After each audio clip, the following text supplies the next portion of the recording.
Across continents, legends whisper of shining orbs hidden in the ground, objects too perfect to belong to the hands of early humanity. For centuries they were dismissed as myth. But now, as a red wanderer from beyond the stars enters our skies, those stories feel less like fantasy and more like warning.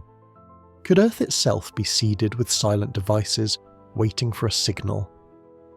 In tonight's story, we explore the unsettling connection between Three-Eye Atlas and the hidden spheres of Earth, and what their silence may truly mean.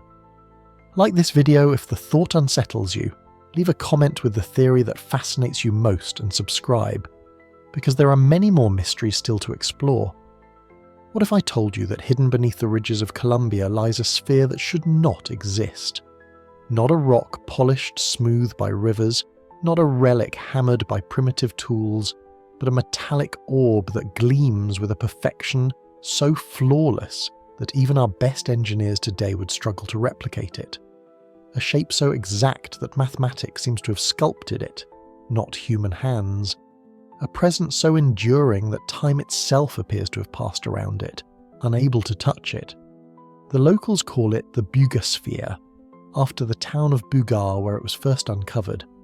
At first it might sound trivial, a ball of metal, strange but not impossible. Archaeology often produces oddities, stones carved into unlikely forms, metal objects misplaced in layers of soil where they should not be. But the closer you look at the Bugasphere, the more unsettling it becomes. Under the brutal Colombian sun, its surface does not tarnish. In the humidity of the jungle, it does not rust. In the hands of those who examined it, no seams, no welds, no imperfections could be found. A flawless orb, seamless from every angle, resistant to time, resistant to decay. Those who first encountered it described a balance that felt unnatural. Roll it across the ground, they said, and it did not wobble or falter. It moved with the calm confidence of something engineered to defy imbalance, heavy enough to strain the arms of anyone lifting it, yet impossibly precise, as though weight itself had been distributed by design. A human-made object is never this perfect. A hammer strike leaves a dent. A furnace leaves a trace. A casting leaves a seam. This sphere bore none. And then came the claim that sent shockwaves across every circle of speculation. Its age. A fragment of resin attached to the sphere was reportedly carbon-dated. The results whispered through late-night radio, fringe forums, and videos that climbed to millions of views. 12,000 years, 12 millennia before the present day. If true, the Bugasphere predates Stonehenge. It predates the pyramids. It even predates the first written words. It belongs not to history as we know it, but to prehistory, to the twilight of the last ice age. Pause for a moment and picture that world. Glaciers sprawled across North America and Eurasia. Seas were hundreds of feet lower, exposing coastlines now drowned beneath the waves. Woolly mammoths still wandered the plains. Giant sloths moved through forests. Saber-toothed cats prowled. Humanity existed, yes, but in fragile clusters. Small tribes gathered around fire pits, their tools of stone and bone clutched against the cold. They painted animals on cave walls, carved symbols into ivory, and whispered myths that would one day harden into religion. No cities, no metallurgy, no machines. And yet, if the numbers are true, in that same epoch someone, or something, crafted a metallic sphere with a perfection that defies imagination. The contradiction is violent. Archaeologists tell us with certainty that metallurgy did not begin until thousands of years later. Copper smelting appears only about 8,000 years ago. Bronze emerges a little after that. Iron becomes widespread only in the last 3 millennia. The idea that Ice Age hunters could forge alloys of such purity and precision is not just unlikely, it is impossible. If the dating is correct, then either everything we know about history is catastrophically wrong, or the Bugasphere did not come from human hands at all. Witnesses add to the mystery. Farmers claim the soil around the sphere darkened, as if life recoiled from its presence. Explorers reported that compasses spun wildly near it, needles twitching as if trapped in invisible fields. Viral clips show the sphere humming faintly when exposed to ancient Sanskrit chants, its surface vibrating like a living throat. Whether these recordings are authentic or staged, their imagery lodges deep in the imagination, a relic from the Ice Age resonating with one of humanity's oldest tongues. And this is not the first time a metallic sphere has unsettled the modern world. In 1974, the Betts family of Florida discovered a similar orb on their property. That sphere reportedly rolled uphill, emitted mechanical noises at night, and resisted all attempts to open it. The military took it away, scientists examined it, and then it vanished into the silence of sealed facilities. For decades, the Betts sphere lingered as folklore, too strange to be believed, too persistent to be dismissed. Now, half a century later, the Bugasphere emerges as its echo. But this time the claim is more audacious. Not modern, not medieval, not even ancient in the sense of pyramids and ziggurats, but primordial, placed in the soil of a world still gripped by glaciers. Imagine holding such an object in your hands, feeling the weight of 12,000 years press against your palms, knowing that your own tools, your own factories, your own sciences would struggle to replicate its perfection. What conclusion would you draw? Some dismiss it as a hoax, a modern sphere planted in soil to fool believers, another trick to stir attention online. Others see it as the last surviving artifact of a forgotten civilization erased by flood and fire. Still others whisper that it is not of this world at all, but a device placed deliberately, a probe, a beacon, a seed waiting to awaken. Each possibility carries its own terror. If it is a hoax, it reveals how desperately we hunger for the extraordinary. If it is the relic of a lost civilization, it means our history is not a linear march from caves to cities, but a cycle of rises and collapses with knowledge lost each time. And if it is alien, then humanity has never been alone. The Bugasphere exists. That is undeniable. It can be touched, weighed, photographed. Its surface gleams under sunlight that has burned unchanging for 12,000 years, and in its silence, it demands a question we cannot yet answer. Was it built by hands we have forgotten, or by minds we have never known? Whatever the truth, one fact remains. The Bugasphere does not belong in the story we tell of ourselves. It is an intrusion, a disruption, a reminder that the earth beneath our feet still hides chapters unwritten. And as we begin this journey into its meaning, let us carry one thought. If such a sphere endured across millennia, then perhaps it was never meant to be lost. Perhaps it was meant to be found. When scientists are asked to weigh in on the Bugasphere, most respond with a kind of reflexive skepticism. Archaeology runs on sequences and layers, on evidence that builds step by step. A metallic sphere that predates civilization by 7 millennia does not fit into that structure. It cannot be catalogued, cannot be placed on the timeline. The easiest answer then is dismissal, a modern object planted to deceive, or a mistake in dating that overstates its age. And yet, even among those who doubt, there is unease, for the Bugasphere is not a rumour, it exists. Photographs show a smoothness that does not match casting. Eyewitnesses describe a weight that feels unnatural, as though density itself has been engineered. Its resistance to corrosion, its uncanny symmetry. These are not qualities that can be brushed away with a shrug. Metallurgy is unforgiving. Ancient copper trinkets, barely 6,000 years old, crumble unless preserved with care. Bronze statues pit and flake. Iron swords dissolve into dust. Even alloys crafted in recent centuries show weakness under constant humidity. The Bugasphere, by contrast, gleams as though it was polished yesterday. If it has endured for 12,000 years, then either it is made of a material unknown to us, or it was engineered to resist the entropy of time itself. Both possibilities are extraordinary. To hold the sphere is to feel the contradiction press against your palms, The weight of the object is physical, yes, but the heavier burden is conceptual. It should not be here. It should not exist. And yet, it does. This sense of impossibility transforms the Bugasphere from artifact to problem. If the object is authentic, then our understanding of history must bend around it. Because what is history, if not the story we tell of human progress? We climb from caves to cities, from tools of stone to alloys of steel. To insert the Bugasphere into that story is to admit that the ladder of progress may not be a ladder at all, but something stranger. A staircase missing its middle steps, or a cycle that rises and falls again and again. Myths begin to stir at this point. In India, the Vedas speak of flying machines, vimanas of metal and fire. In Sumer, tablets describe orbs born by the Anunnaki, beings who descended from the heavens. In the book of Ezekiel, a prophet describes a wheel within a wheel, glowing with eyes and light. For centuries, scholars have insisted these were metaphors, but how do we respond when an object emerges that looks less like metaphor and more like memory?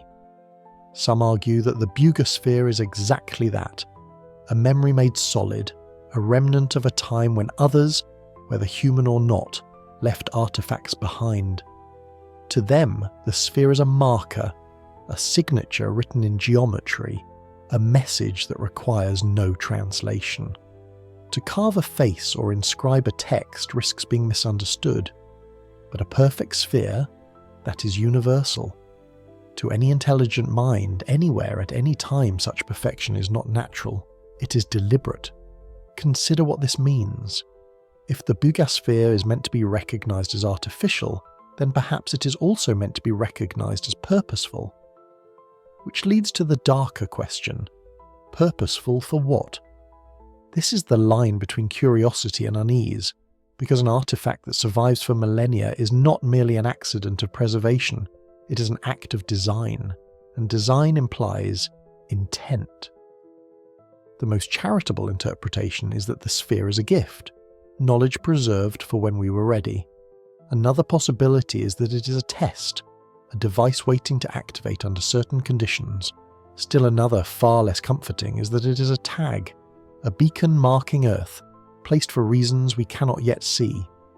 We stand at the edge of speculation, and already the weight of the unknown presses hard. The Bugasphere should not exist, yet it does. It should not have survived, yet it gleams. It should not belong to our story, yet it sits squarely within it, daring us to reconsider everything. And this is only the beginning, because the mystery of the Bugasphere is not isolated. In the same season of history when this metallic orb was brought into the light, another anomaly appeared, not beneath our feet, but above our heads. A red wanderer entered our solar system, breaking every rule of comets, every expectation of astronomy.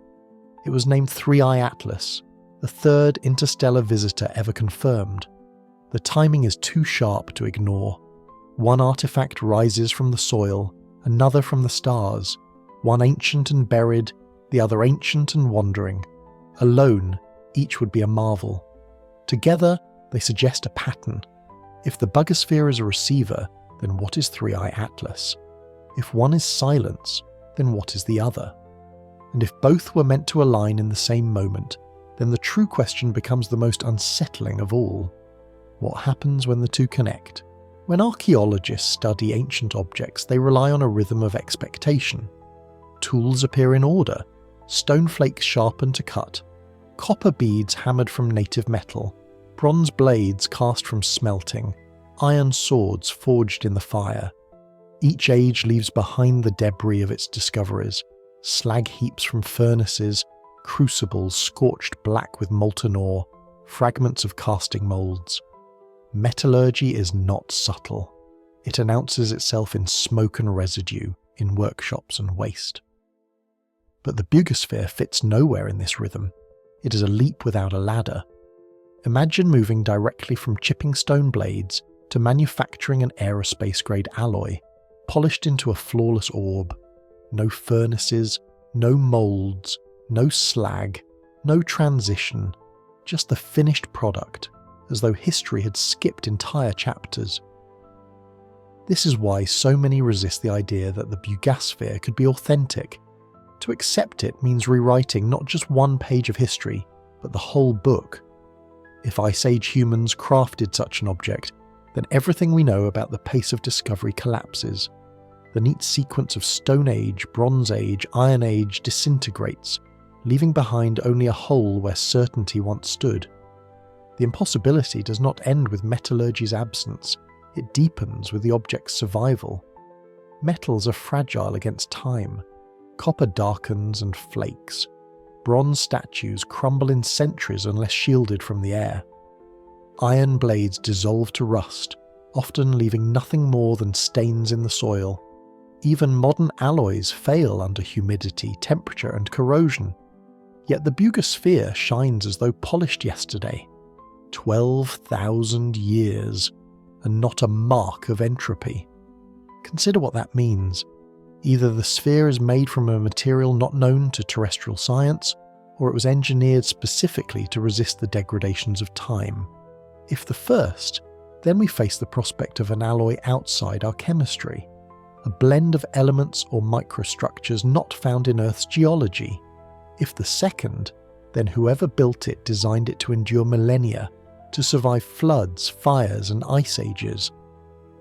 In both cases, the conclusion is unsettling. Examinations of the Bugasphere reveal more curiosities. Photographs show no seams or weld lines. Engineers note that even with modern machining, producing such a flawless sphere would require extraordinary precision lathes and furnaces. Some who claim to have studied it whisper of markings etched faintly across its surface. Linguists suggest they resemble script, though no known alphabet matches them. Electrical engineers see something different. Patterns like etched circuits, pathways meant to channel signals rather than tell stories. This possibility transforms the Bugasphere from relic to device. Decoration becomes design, pattern becomes function. A sphere this perfect is unlikely to be ornamental. It is more likely to be purposeful. But purposeful for what? Theories multiply. Some suggest it is hollow, designed to preserve whatever lies inside. A time capsule of knowledge, perhaps. Others believe it is a transmitter, built to signal outward into the void.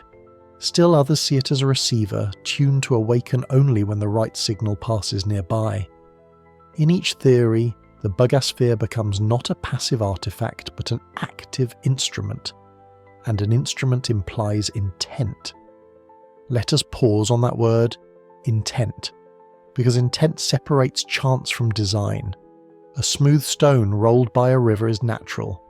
A smooth metallic orb engineered to remain untarnished for 12,000 years is deliberate. Someone wanted it to last. Someone wanted it to be found. Which brings us to the heart of the contradiction. Archaeologists insist the Bugasphere cannot be 12,000 years old, because no culture of that era could forge it. Metallurgists argue that no known alloy could resist corrosion for that long without care. Engineers admit the symmetry surpasses primitive methods, yet none can explain it away. Dismissing it as a hoax is easier than confronting its implications, but the object remains.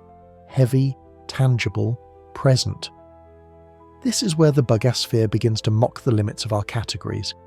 If it is human, then it demands a civilization lost entirely to memory, erased by flood or fire, leaving behind only this object as proof. If it is not human, then it belongs to another intelligence, one that visited Earth in the twilight of the Ice Age and left behind a device to wait. And this is where speculation begins to ripple outward, because if the Bugasphere was designed to endure 12 millennia, then perhaps it was designed to align with something else. A signal, a messenger, a trigger. At the time of its discovery, such speculation might have been dismissed as fantasy. But then, just as the sphere entered our awareness, another anomaly appeared, not buried in soil, but blazing across the heavens. It was named 3I Atlas, the third interstellar object ever recorded by human science. Its orbit hyperbolic, its spectrum strange, its timing uncanny.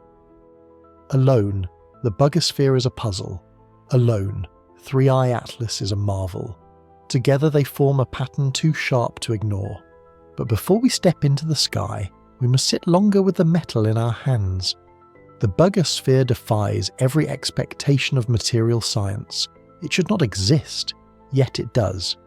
It should have corroded, yet it gleams. It should belong to a later age, yet it rests in the soil of prehistory. This is the problem that haunts every attempt to explain it. Metallurgy tells us such a thing is impossible, yet here it is, heavy, silent, undeniable. So we are left with a contradiction that gnaws like a secret. Either our history is catastrophically incomplete, or our planet has been touched by something beyond it. And in that silence, in that contradiction, the sphere waits. If the Bugger is authentic, then its perfection is not ornamental. It is purposeful. A sphere polished to impossible smoothness, resistant to decay, seamless in form. Such qualities are not chosen for beauty alone. They are chosen for endurance, for resilience, for function. And that shifts the question entirely. The issue is no longer only when it was built. The issue is why. Objects that survive the millennia are rarely delicate. Stone monuments endure because they are heavy, immovable, difficult to erode. Clay tablets last because they can be baked into near indestructibility. But a sphere of polished metal that resists rust, vibration, and imbalance suggests not only resilience but design. Someone intended this object to last. Someone intended it to be noticed. That realization leads naturally to speculation. What is the Bugger for? The first theory is that it is a container, a hollow sphere seamless to protect whatever lies within. Perhaps a time capsule preserving knowledge across the collapse of civilizations. Perhaps a vault holding tools or technologies waiting for rediscovery. If so, its silence may not be final. It may be unopened, its secret still sealed.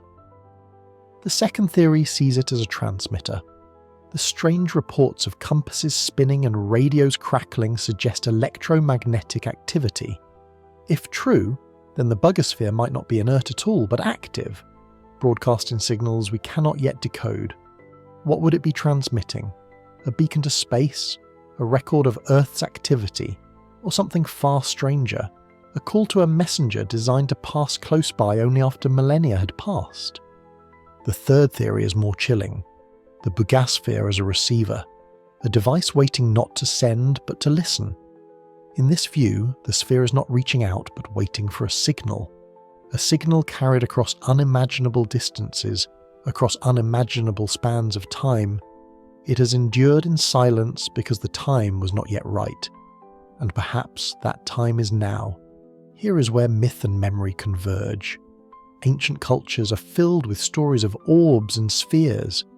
In India, the Vimanas described in Sanskrit texts are flying machines, often spherical, carrying gods and weapons. In Mesopotamia, the Anunnaki were said to descend with shining globes of fire and metal. In the vision of Ezekiel, a wheel within a wheel glowed with eyes and motion, its hum like rushing waters. For centuries, these stories have been treated as metaphor, imagination, hallucination. But now, with a metallic sphere in Colombia that defies explanation, the metaphors begin to look suspiciously literal. What if those myths were not stories at all, but memories distorted by distance and fear? What if humanity has seen such objects before, witnessed their presence, and recorded them in the only language it had, the language of gods and fire? From this perspective, the Bugger is not an anomaly. It is part of a pattern. Other spheres may exist, hidden beneath desert sands, under ice sheets, at the bottoms of oceans, each one silent, waiting, humming faintly when the right resonance passes by. Each one a node in a larger network, placed not by chance but by intent. If the Bugger is a receiver, then what is it waiting for? The thought is chilling because it implies coordination. A signal has to come from somewhere. A messenger has to pass at the right time, and as though scripted by design, in the same moment that the Bugger was uncovered, an interstellar wanderer entered our solar system, the third ever observed. It was named 3I Atlas. The timing is almost too sharp to believe. A buried sphere of impossible metallurgy discovered in the soil of Earth. A red comet-like object from beyond the stars arriving in our skies. Alone, each mystery could be dismissed. Together they form a narrative too tempting to resist. A receiver and a messenger, aligned across time and space, communicating not with us but with each other. This possibility leads to a darker thought. If the bug sphere is indeed listening, then perhaps it has already received.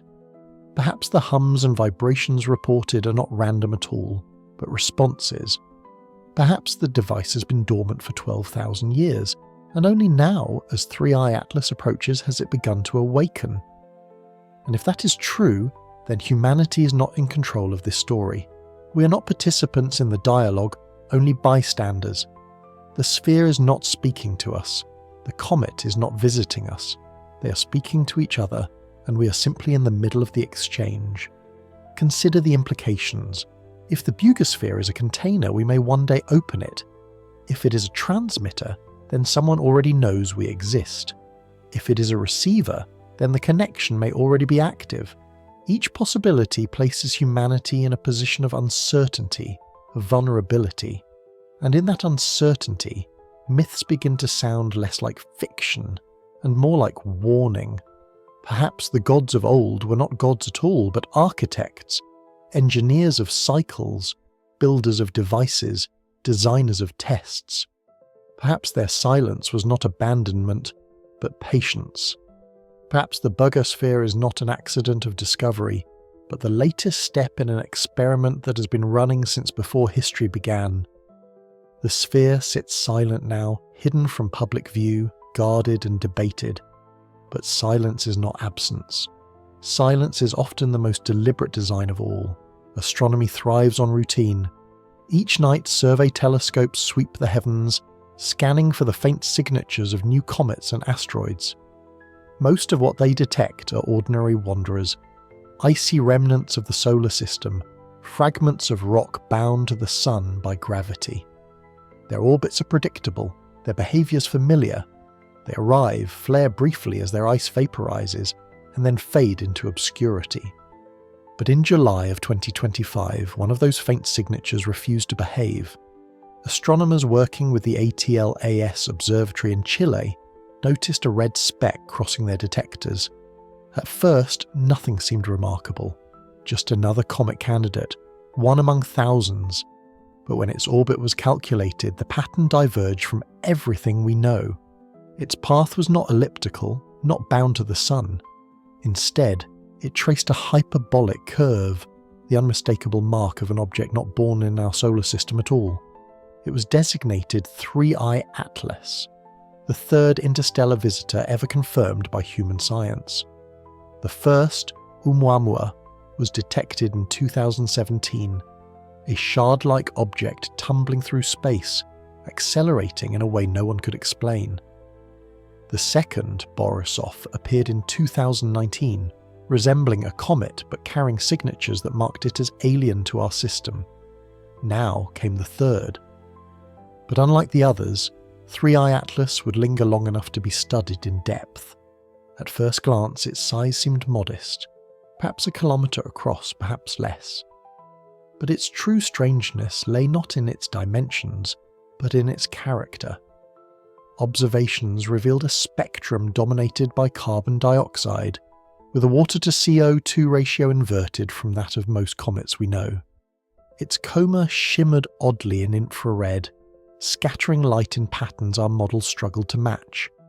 In ultraviolet, it emitted in ways that suggested activity at distances where most comets remain dormant, and its colour, deep red, shifted across wavelengths, as though layered with unfamiliar chemistry.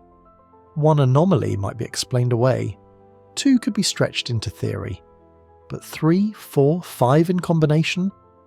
The object began to look less like a comet, and more like something playing at the role of a comet, a disguise crafted from dust and gas. Astronomers, cautious by training, offered careful explanations. Exotic ices, unusual grain distributions, the quirks of interstellar birth. Each possibility was plausible in isolation, but together, the data refused to settle into certainty. The more the object was studied, the less it resembled anything familiar. Pause here and consider the scale of what we are witnessing. To detect material from beyond our solar system at all is extraordinary. The galaxy is vast. The chances of such objects passing close enough for us to observe vanishingly small.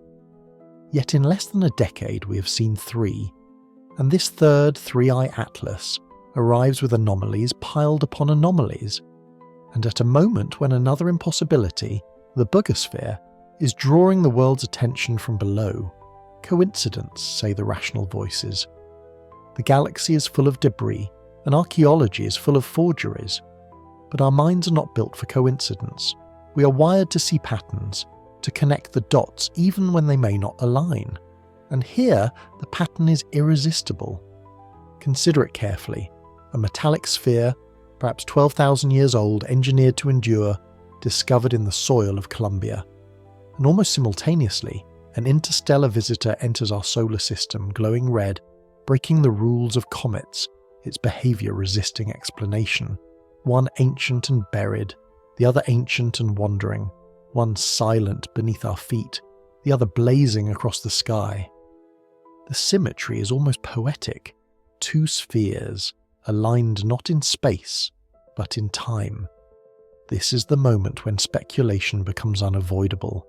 If the Boogosphere is authentic, if it truly is a device designed to last until the present day, then perhaps its silence was never meant to be permanent.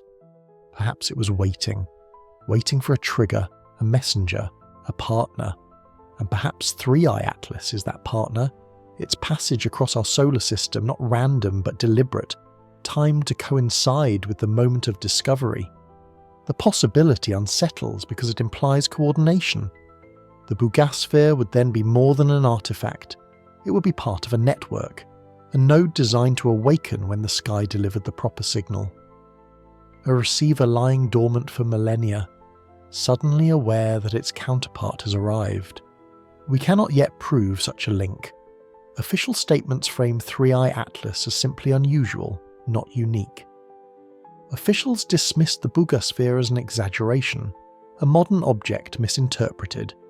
But dismissals ring hollow when anomalies pile higher than explanations. The human imagination fills the silence with meaning, and the meaning is difficult to ignore. For what are we to think when, in the same breath of history, Earth presents us with a metallic sphere that should not exist, while the cosmos delivers an interstellar wanderer that should not behave? What conclusion can we draw, except the possibility that these are not separate stories, but parts of the same narrative? In this light, the Boogosphere becomes not a relic, but a listener, and 3-eye Atlas becomes not a comet, but a courier.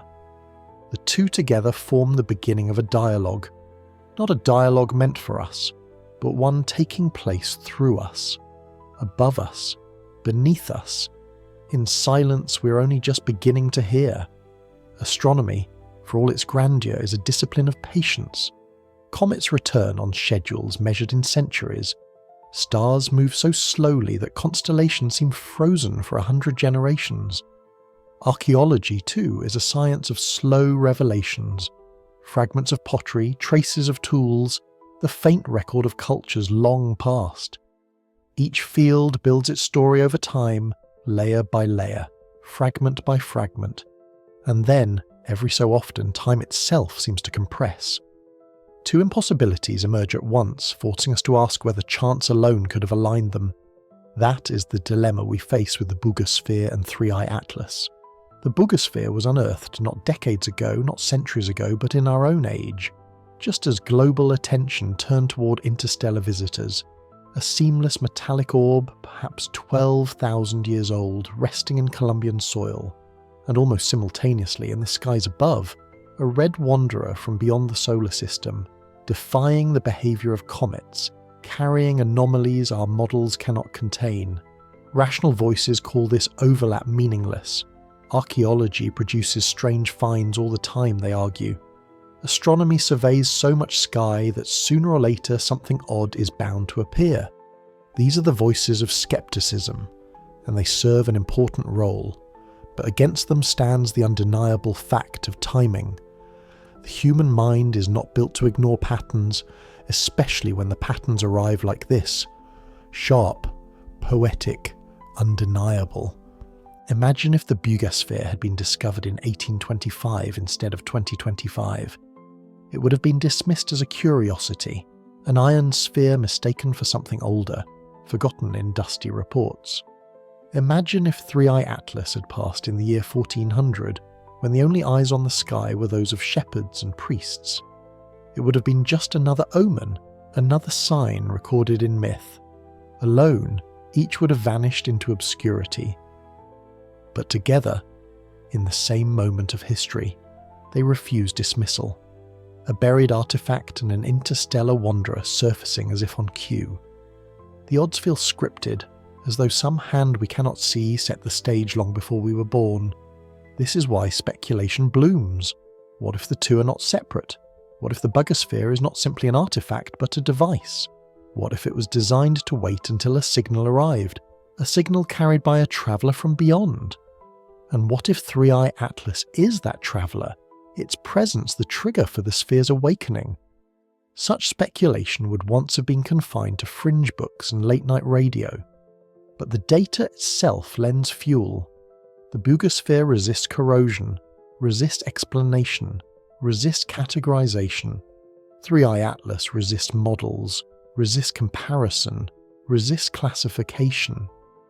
Two mysteries, both defiant, both surfacing together. Pause and consider the symmetry. The sphere, silent, heavy, patient, buried for millennia.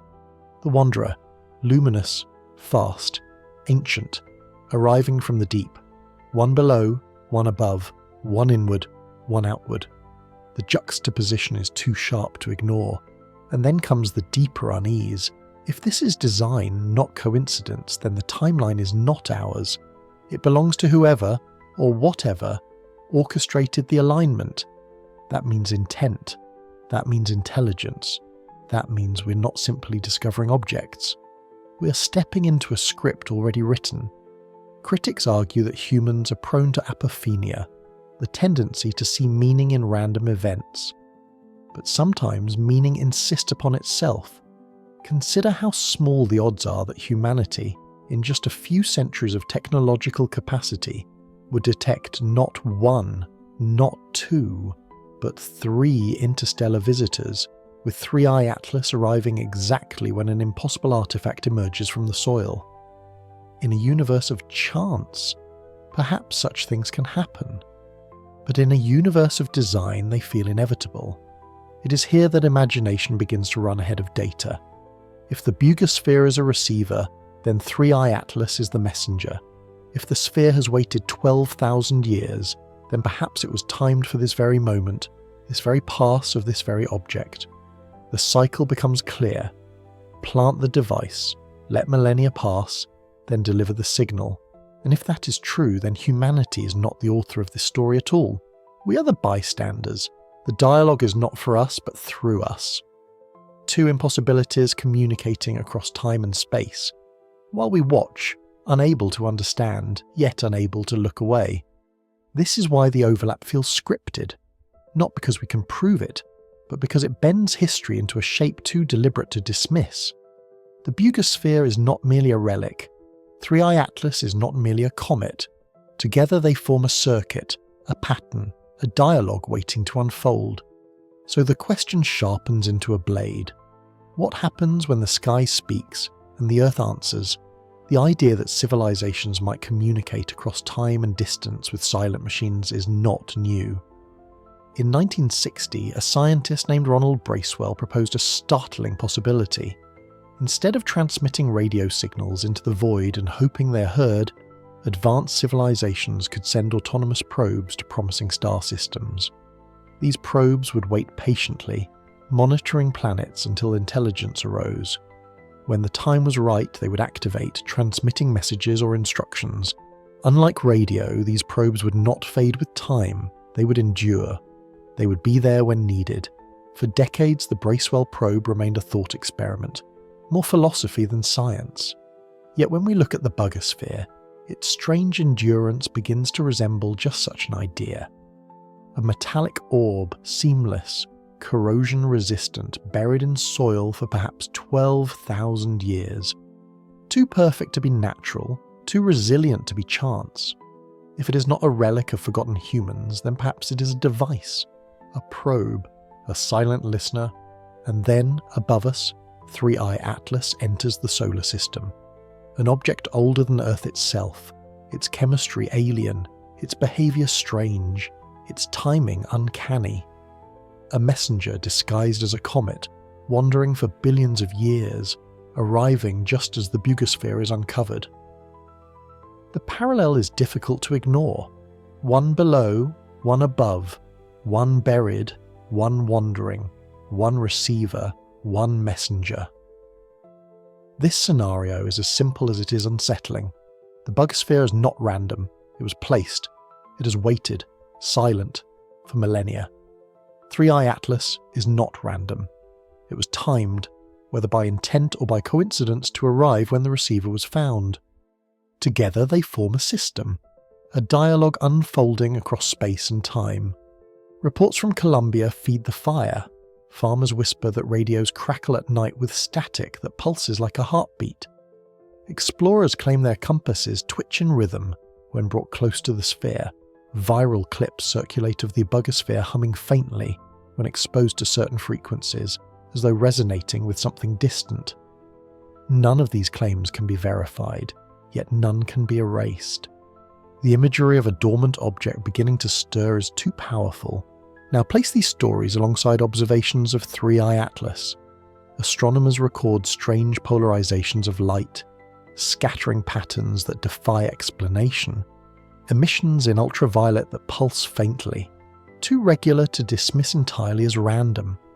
Its coma glows red, deep and layered, as though carrying information wrapped in dust.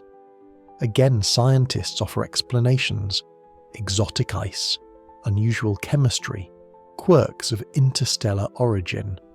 But speculation moves faster than caution, and imagination fills the gaps. The pattern is too clean, a sphere in soil, long silent, now humming faintly. A wanderer in space, older than Earth, now pulsing strangely, one listening, one speaking. A signal passing invisibly between them, beyond our ability to detect, yet undeniable in its possibility. Consider the implications. If the Buggosphere is a receiver, then its activation is not ours to control. If 3I Atlas is the messenger, then the conversation is not ours to overhear. We are caught between two devices communicating across the void, their dialogue unfolding whether we understand it or not. This is where fear sharpens, because if communication implies design, then design implies intent. Someone built these objects, someone placed them, someone still exists out there who orchestrated this alignment across millennia. Whoever they are, they operate on scales of time that dwarf human history. To them, 12,000 years is not eternity. It is a moment. To them, a probe buried in soil and a messenger drifting for billions of years are not anomalies. They are tools, instruments, components in a system we are only just beginning to glimpse.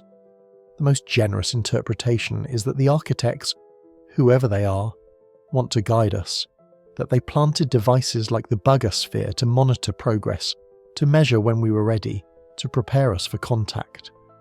The darker interpretation is that we are not participants at all. We are subjects, observed, catalogued, tested. The Buggosphere records, and 3I Atlas delivers. We are not the audience. We are the experiment. Pause on that thought. Imagine standing in the jungle, the sphere before you, humming faintly, vibrating at a frequency you cannot hear.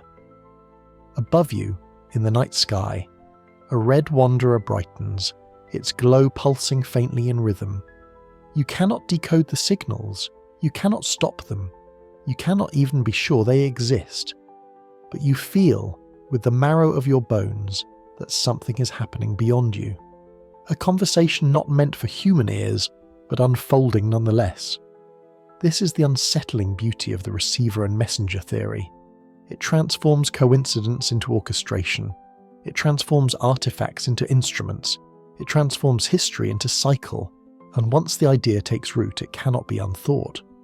If the Bugosphere is a receiver and Three-Eye Atlas is a messenger, then the most important fact is this: the dialogue is not ours. We are not the intended participants. We are bystanders, eavesdroppers.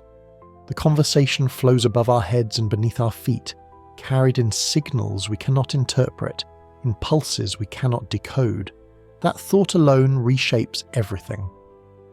For centuries we have told ourselves a comforting story, that humanity is the author of its own history, the master of its destiny. But a dialogue between devices, one buried for 12,000 years, the other wandering for billions, suggests otherwise. It suggests that our story is only one chapter in a book we didn't write. Speculation blooms from this unsettling seed.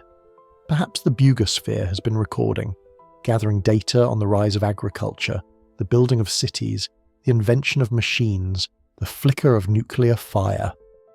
Perhaps it has logged every tremor of our species, every war, every act of creation and destruction. And now, as Three-Eye Atlas passes, it may be transmitting that record, delivering 12 millennia of human history in a burst of information across the void. If this is true, then the Bugosphere is not a gift to us. It is a report about us. The Earth itself is not the centre of the dialogue, but the subject of an experiment. Our progress, our failures, our resilience. All reduced to data, carried by a courier older than the sun to whatever intelligence waits beyond. Another possibility is darker still. What if the Bugosphere is not a recorder but a trigger? What if its purpose is to awaken when Three-Eye Atlas approaches, not to transmit, but to activate? To release instructions, to alter conditions, to begin a process set in motion long before humanity existed? If so, then the humming and vibrations described by witnesses may not be random at all. They may be the first signs of a system coming online. And here myth returns with unnerving precision. The Book of Ezekiel describes a wheel within a wheel, glowing with eyes all around, its voice like rushing waters. Indian texts speak of Vimanas, flying spheres of metal and fire carrying gods and weapons. Sumerian tablets tell of the Anunnaki, descending in globes that shone in the sky. For centuries, these stories have been explained as metaphor, imagination, hallucination. But placed alongside the Bugosphere and Three-Eye Atlas, they begin to look like memories.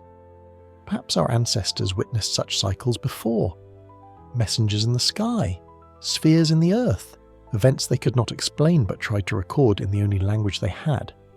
This is the terror of the cycle theory, that what we are experiencing now is not the first time, that civilizations before us faced the same moment, the alignment of earthbound devices and celestial wanderers, and did not survive.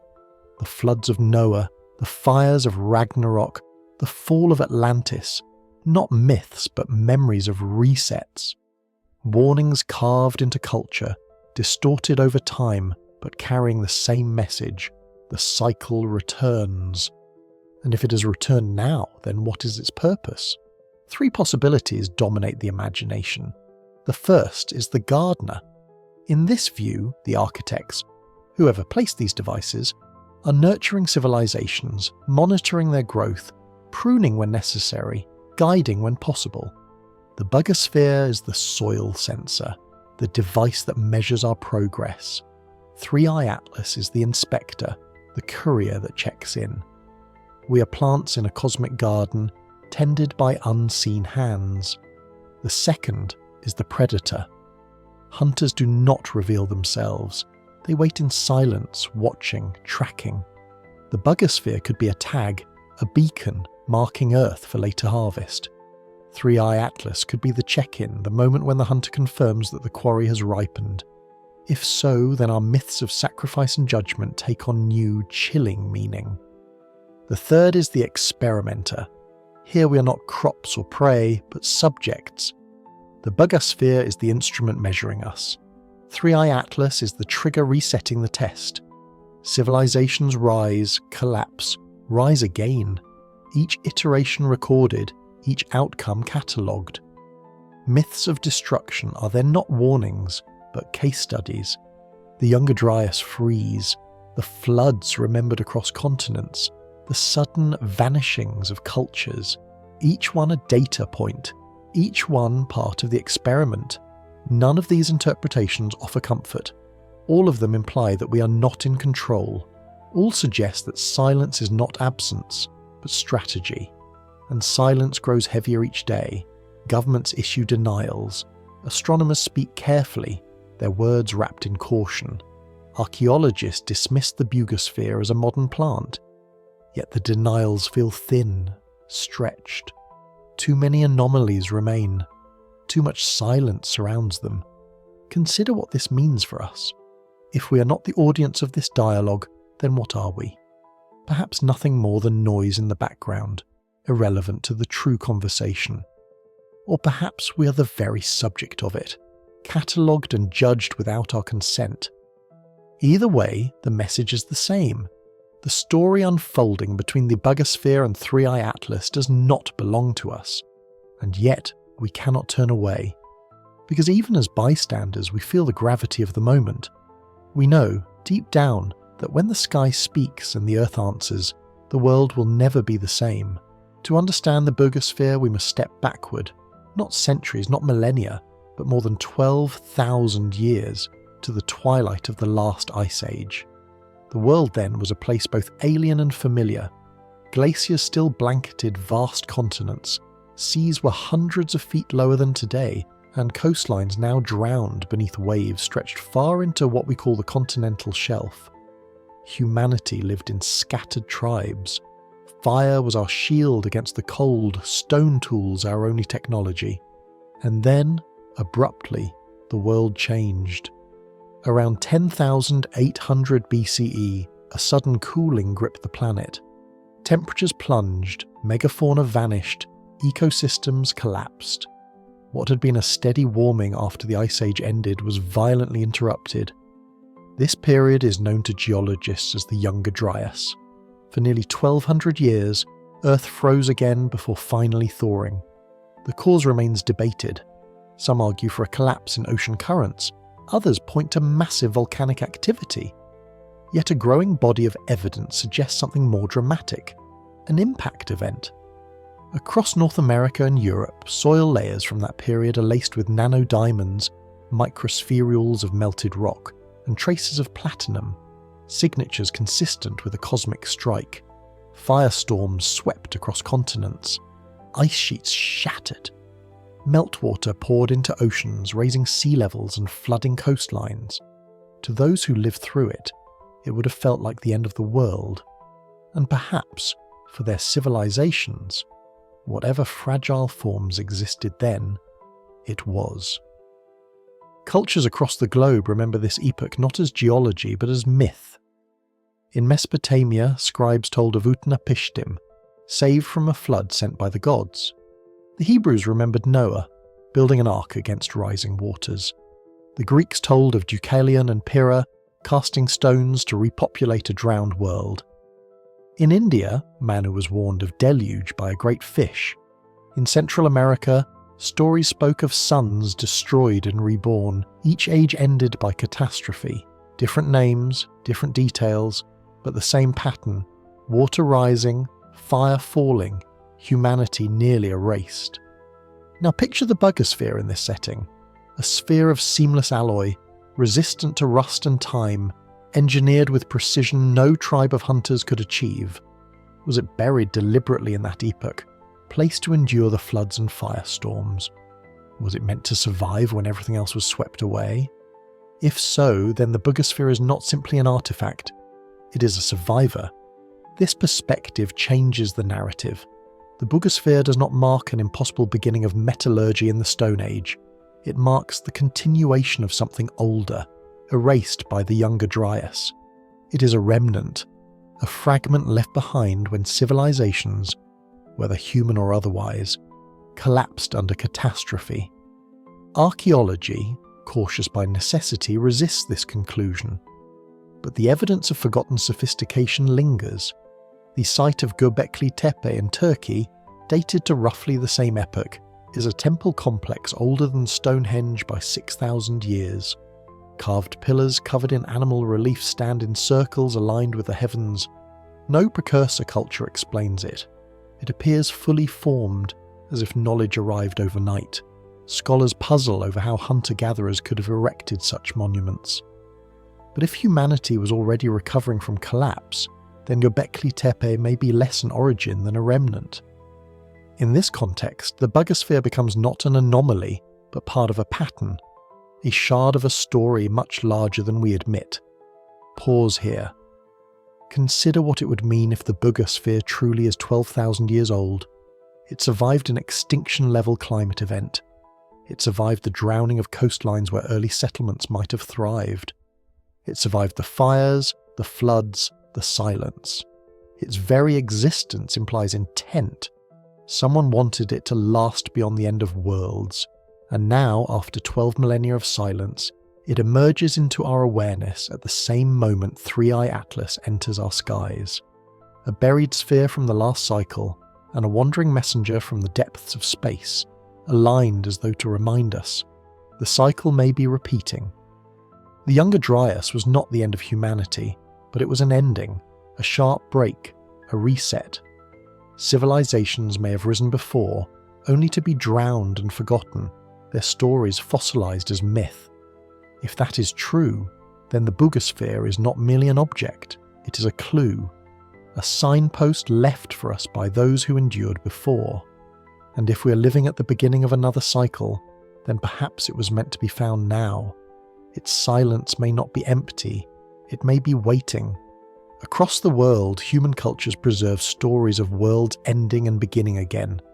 We tend to dismiss them as allegory, mythological attempts to explain the violence of nature.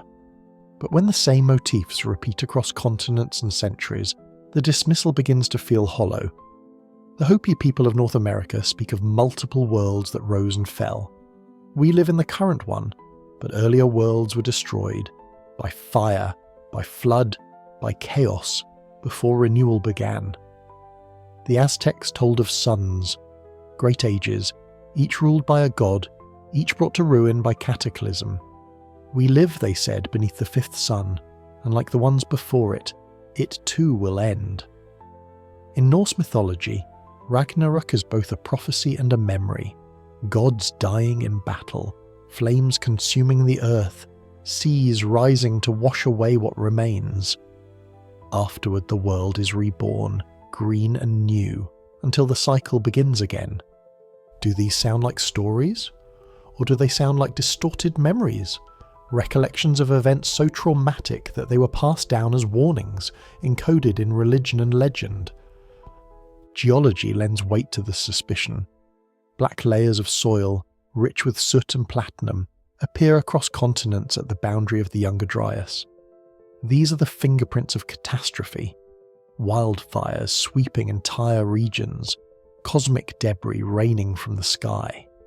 In ice cores we see abrupt temperature drops, the planet freezing almost overnight. In ocean sediments, sudden floods mark the collapse of ice sheets. Civilizations that may have flourished along low-lying coasts would have been erased entirely, their remains drowned beneath the rising seas. If humanity had climbed high before, its monuments and machines may lie buried where we cannot see them. What would survive such a cataclysm? Not cities of stone, not scrolls of papyrus. Perhaps only what was engineered to endure deliberately. Perhaps only an object like the Bugosphere. This is where the cycle theory takes root. What if Earth is not experiencing its first age of civilization, but one of many? Each rising to prominence, each collapsing under catastrophe, each leaving behind fragments we half remember as myth. The Bugosphere would then be more than an out-of-place artifact. It would be a survivor from the last cycle, and now the arrival of Three-Eye Atlas feels ominous. A red interstellar visitor older than the sun, drifting into our skies just as the Bugosphere is unearthed. Alone, the mystery might be dismissed. Together they suggest orchestration. Perhaps the cycle is not only geological but designed. Perhaps these devices are instruments of a pattern too large for us to see. Consider the symmetry. The Bugosphere waits below, silent for 12 millennia. 3i Atlas approaches above, wandering for billions of years. They align in the same season of history.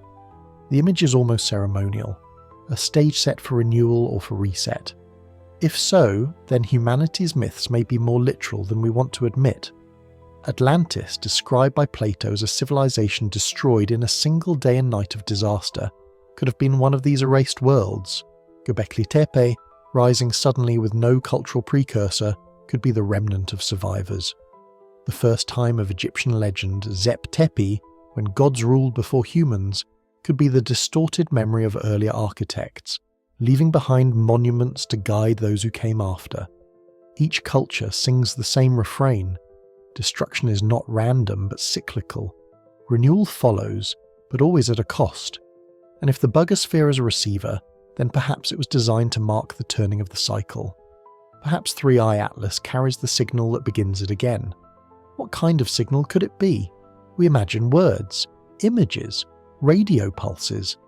But communication at this scale may be written in physics itself, in magnetic fields, in radiation, in vibrations too subtle for our instruments. To us, it looks like a comet shedding dust. To the Bugosphere, it may be a message as clear as a human voice. The implication is stark. Humanity may not be living in its first world, but in its latest. The Bugosphere may not be the only device, but simply the one we have found.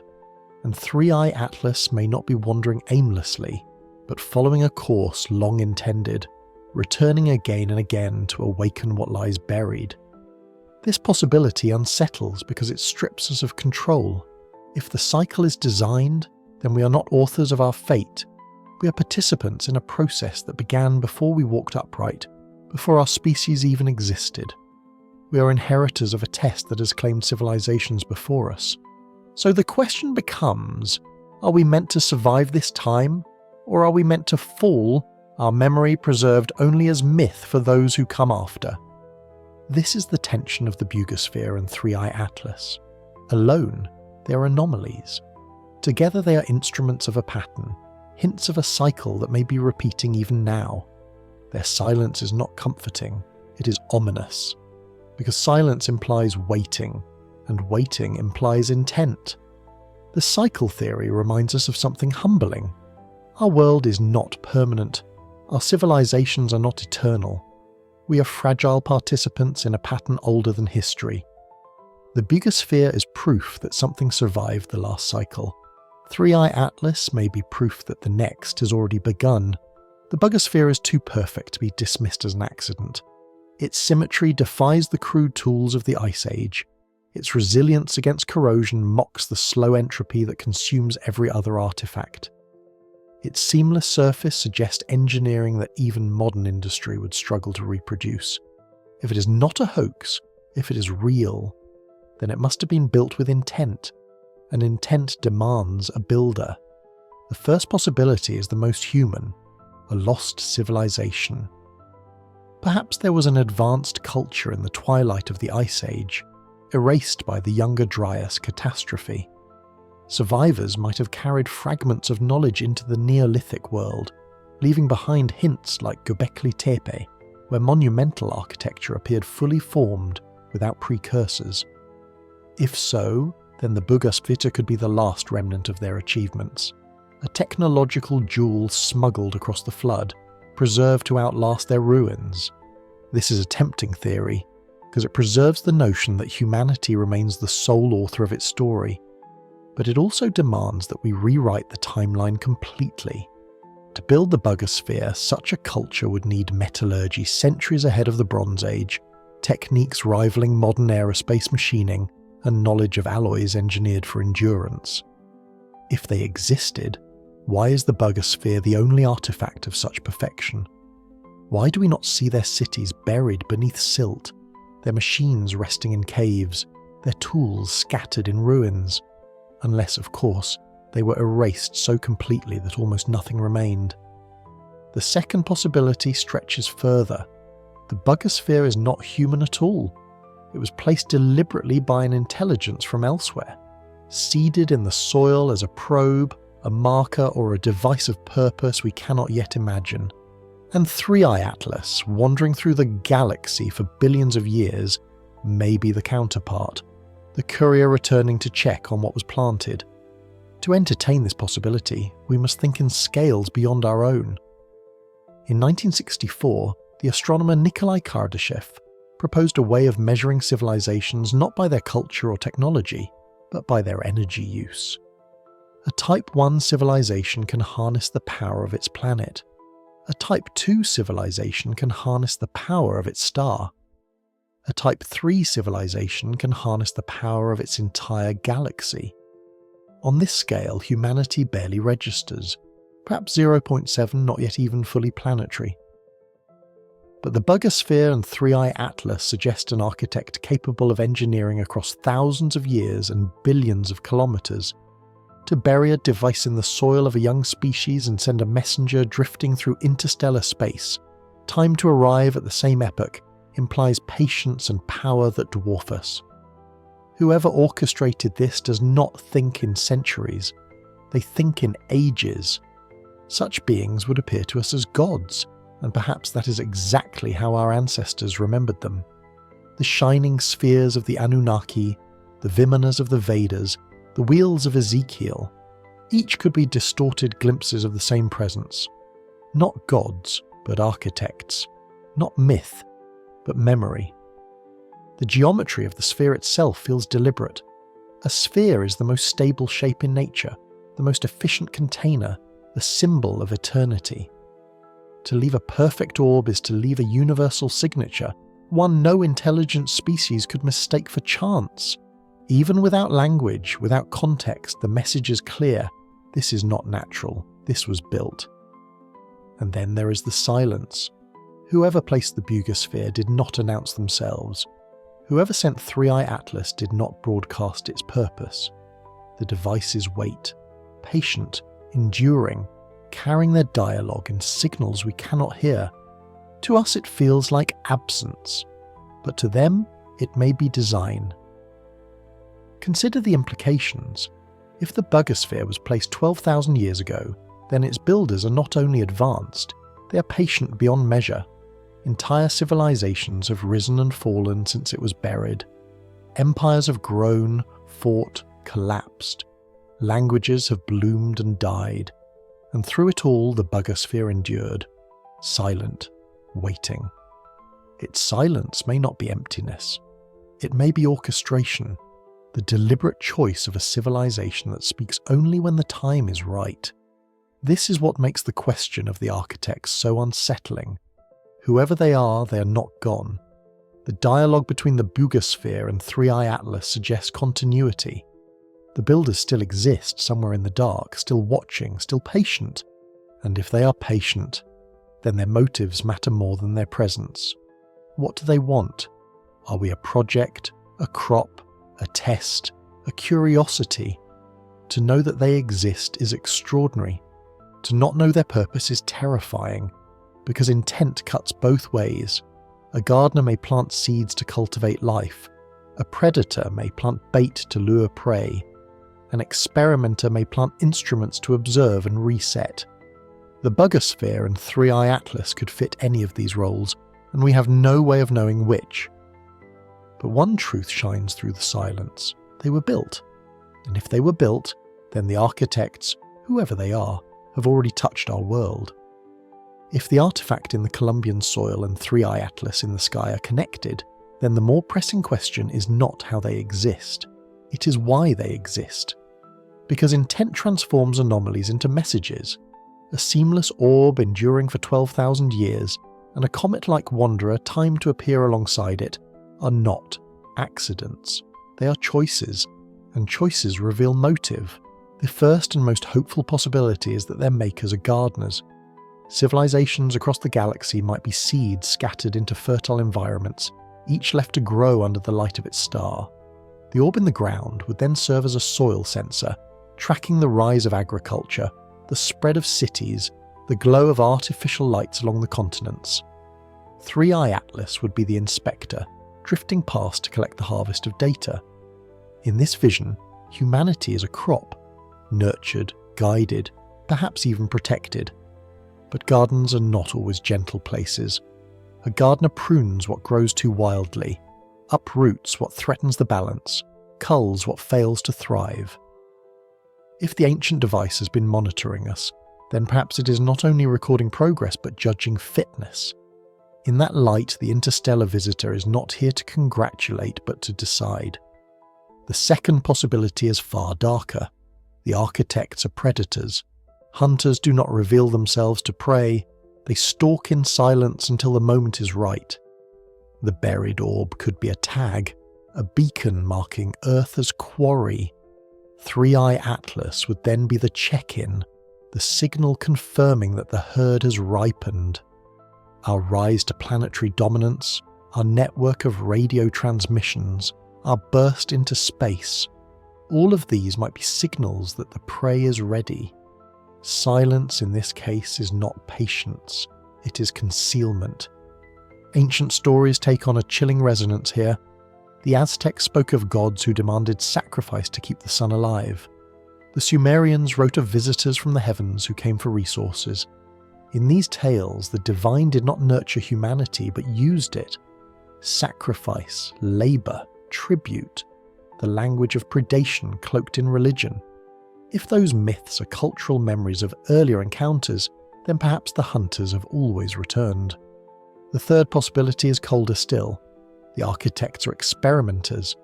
In this scenario, humanity is not crop or prey, but subject. The orb in the ground is the instrument, recording conditions across millennia. Three-Eye Atlas is the trigger, initiating the next stage of the test. Each cycle of civilization, rise, collapse, renewal, is not random but orchestrated. Floods remembered as Noah's deluge, firestorms recalled in Ragnarok, lost cities preserved in the legend of Atlantis. All could be case studies, data points in a long-running experiment. This interpretation is perhaps the most terrifying because it renders our greatest achievements irrelevant. Our cities may be nothing more than variables, our history nothing more than data, our survival nothing more than the outcome of a trial we cannot see. Across all three possibilities, silence takes on new meaning. Gardeners watch without speaking, predators stalk without warning, experimenters observe without interference. What we mistake for absence may instead be the most deliberate form of control. Imagine for a moment that the metallic sphere has been listening for 12 millennia.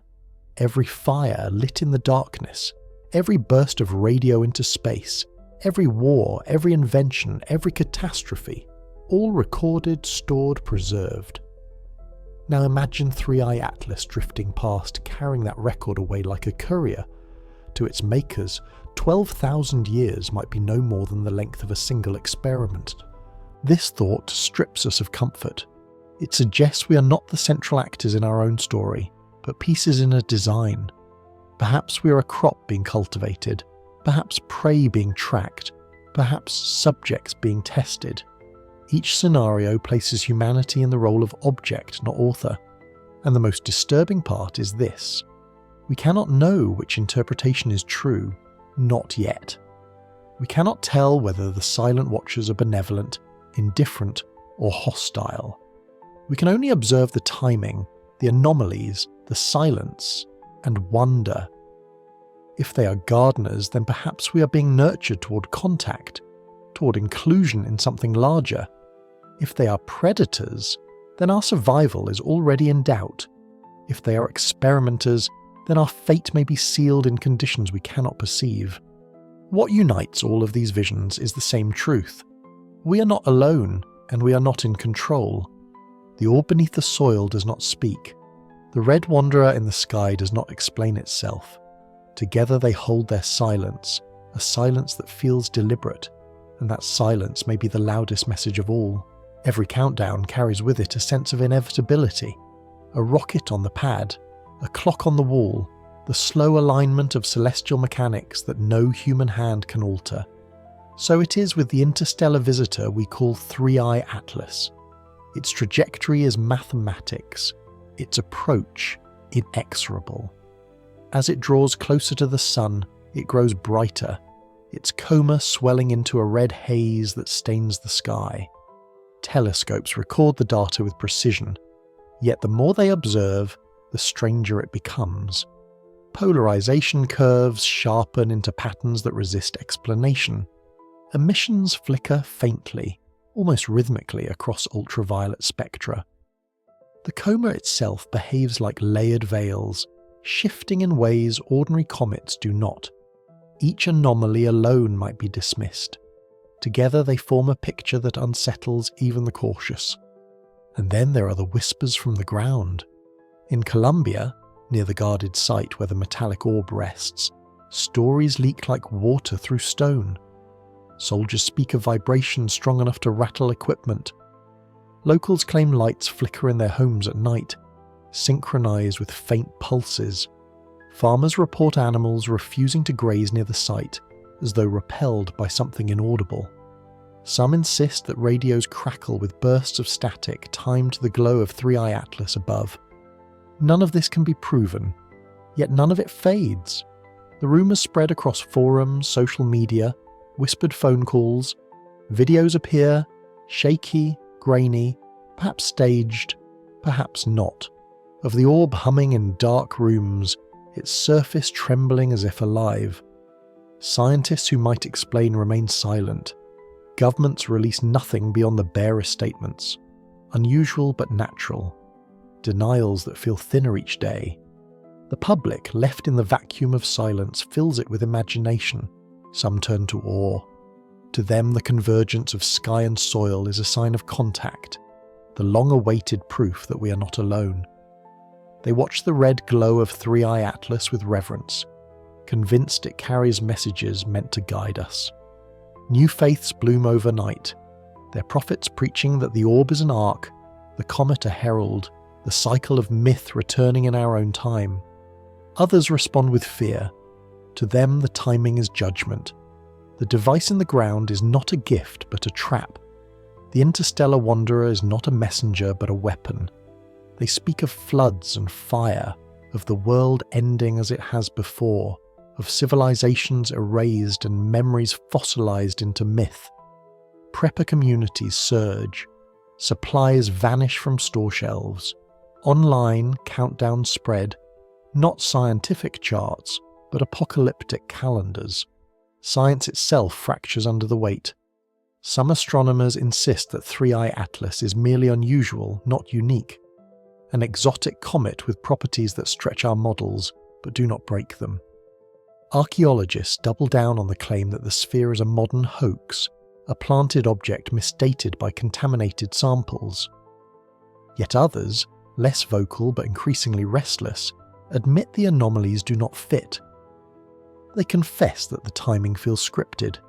They whisper that silence from officials may not mean there is nothing to hide, but that there is too much. The silence becomes heavier than words. In that silence, cults form. Some gather at night to sing beneath the red glow, believing their voices will harmonize with the sphere below. Others retreat into bunkers, convinced that disaster is imminent.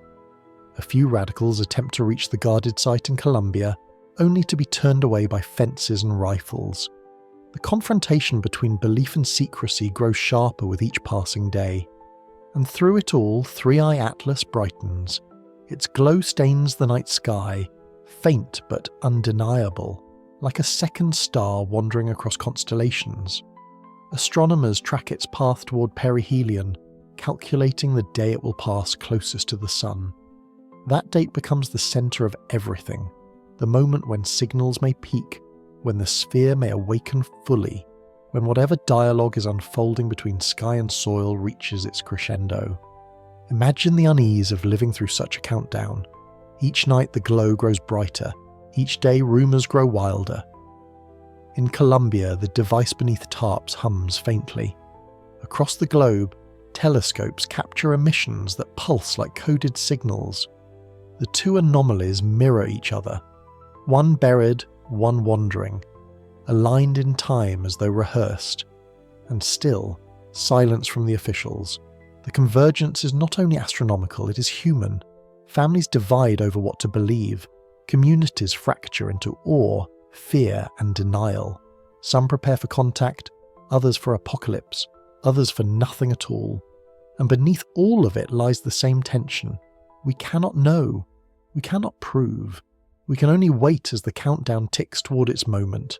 The world watches, the sky brightens, the ground trembles, and in the silence between them, humanity holds its breath. When the date of perihelion arrived, the world felt as though it were holding its breath. Telescopes from Chile to Hawaii locked onto the Red Wanderer. Amateur astronomers streamed their feeds online, millions of eyes watching the same faint point of light blaze brighter against the dark. In cities, people gathered on rooftops, staring skyward with unease. In the Colombian hills, soldiers guarded a silent tarp as rumours spread of vibrations that had grown unbearable in the nights before. The object known as 3I Atlas reached its closest approach to the Sun, and in that moment its strangeness deepened. Instruments recorded emissions that flickered in intervals too precise to be dismissed as noise. Radio telescopes captured bursts of static that rose and fell with rhythmic certainty. To those watching the data streams, it looked less like a natural outgassing and more like a signal, coded and deliberate. At the same time, whispers spread from the guarded site below. Lights flickered in nearby towns. Animals panicked in their pens. Some claimed to feel the ground itself shudder, though seismographs reported nothing. Witnesses described the sphere humming with a resonance that passed not through ears, but through bones, a vibration that left people restless, unable to sleep. For the first time in 12 millennia, the artifact did not feel like an object. It felt like an instrument being played. For a span of days, sky and soil seemed to beat together. Observatories charted pulses in the heavens. Farmers swore they felt echoes in the ground. The alignment between the two anomalies, one ancient, one alien, grew impossible to ignore. And then, as suddenly as it began, it ended. The pulses ceased. 3I Atlas rounded the sun and began to fade, its glow diminishing as it slipped into the distance. The humming beneath Colombian soil quieted. Light steadied. Radios fell silent. No explosion, no revelation, no apocalypse. Only silence. A silence heavier than the noise that came before it. For humanity, the aftermath was chaos. Governments issued statements almost immediately. Officials described 3I Atlas as unusual but natural. Its anomalies attributed to exotic ice and dust. They described the Colombian orb as an iron object of modern origin, its dating errors caused by contamination. To anyone listening closely, the words felt rehearsed, polished, too clean for the mess of what people had witnessed. Scientists fractured along lines of belief. Some echoed the official dismissals, unwilling to stake their careers on speculation. Others admitted the anomalies were real, that the data did not fit neatly into existing models. A few, braver or more reckless, whispered what many were already thinking, that something had happened and that the silence around it spoke louder than any denial. The public, meanwhile, spiraled into factions. Some clung to awe, convinced they had witnessed the first proof of communication between alien instruments. To them, the silence afterward was not denial, but completion. The message had been delivered, the test run, the cycle fulfilled. Others sank into fear, certain the event was judgment, a signal of catastrophe to come, and still others dismissed it all as hysteria, a storm of rumours magnified by the internet and misread by a world hungry for meaning. But the silence remained, and in that silence, memory began to harden. Myths resurfaced with renewed force: the flood of Noah, the fire of Ragnarok, the fall of Atlantis. Each was retold not as fantasy but as precedent. The Colombian sphere became a symbol, painted onto protest signs, carved into graffiti, carried as charms. 3I Atlas became an omen, its red glow tattooed on skin, etched into murals, invoked in chants. The two anomalies, once obscure, became cultural lodestones. In some places, cults flourished. One group claimed the orb was the heart of the Earth itself, awakened by its celestial twin. Another proclaimed that the pulses were genetic codes, rewriting life at a level we could not perceive. Still others declared that nothing had ended, that the real signal was still unfolding in ways beyond human senses. And yet, for most, the event remained a wound of uncertainty. No closure, no answers, only silence where questions demanded reply. Humanity was left staring at an empty sky and a guarded patch of ground, knowing something had happened but unable to define what.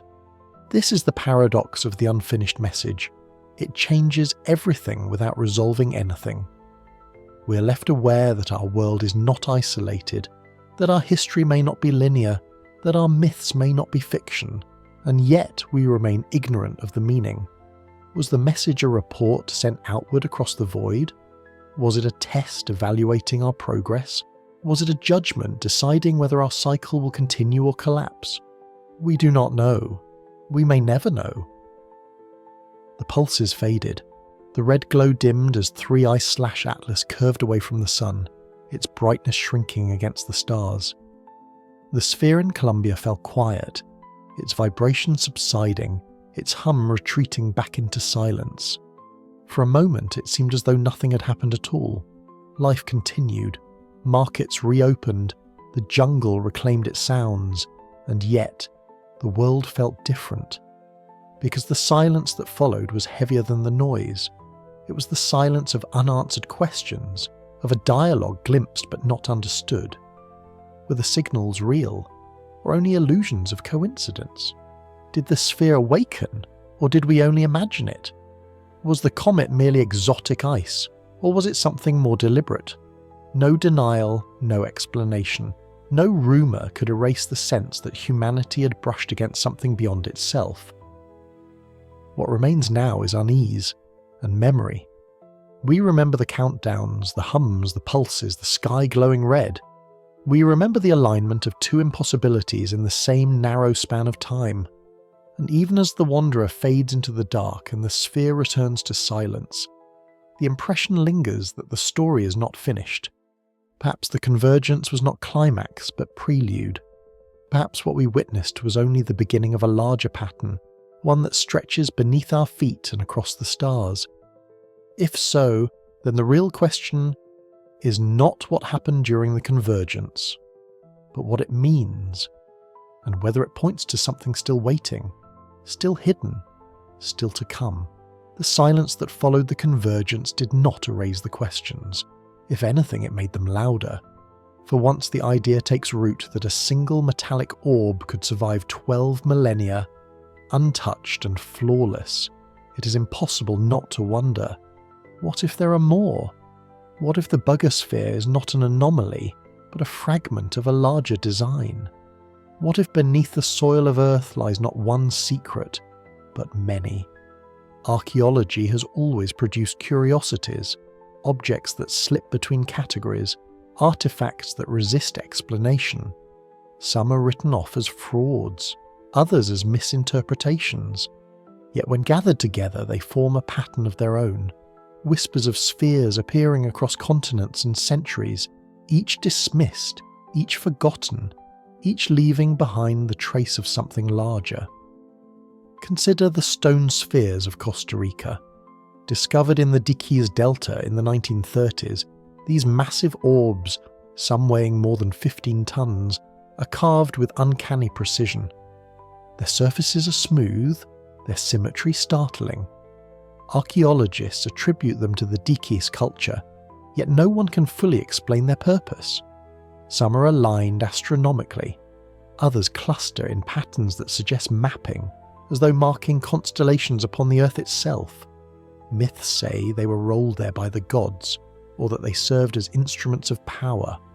Today, they sit in museums and gardens, admired but unexplained. Or look further, to the enigmatic Klerksdorp spheres of South Africa.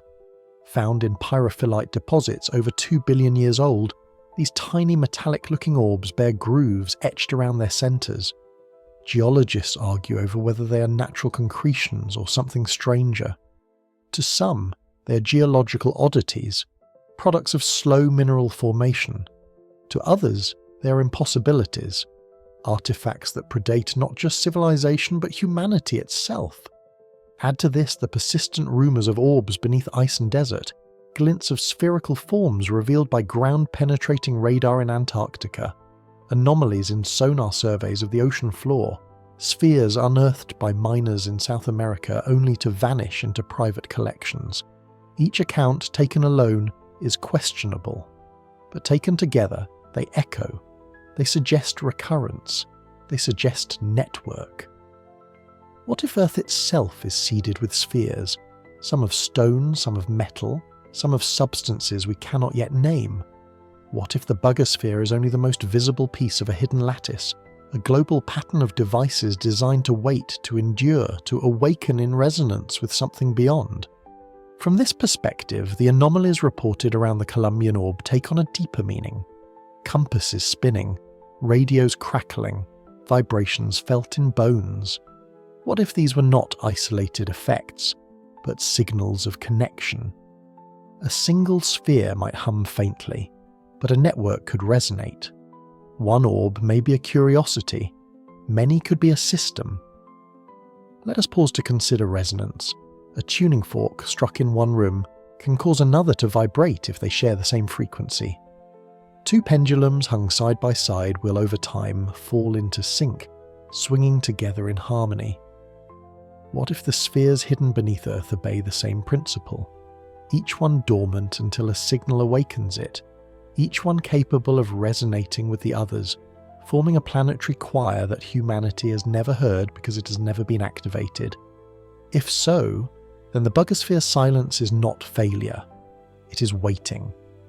Waiting not only for a messenger like 3i Atlas, but for the network itself to be revealed, its perfection, its endurance, its resistance to time.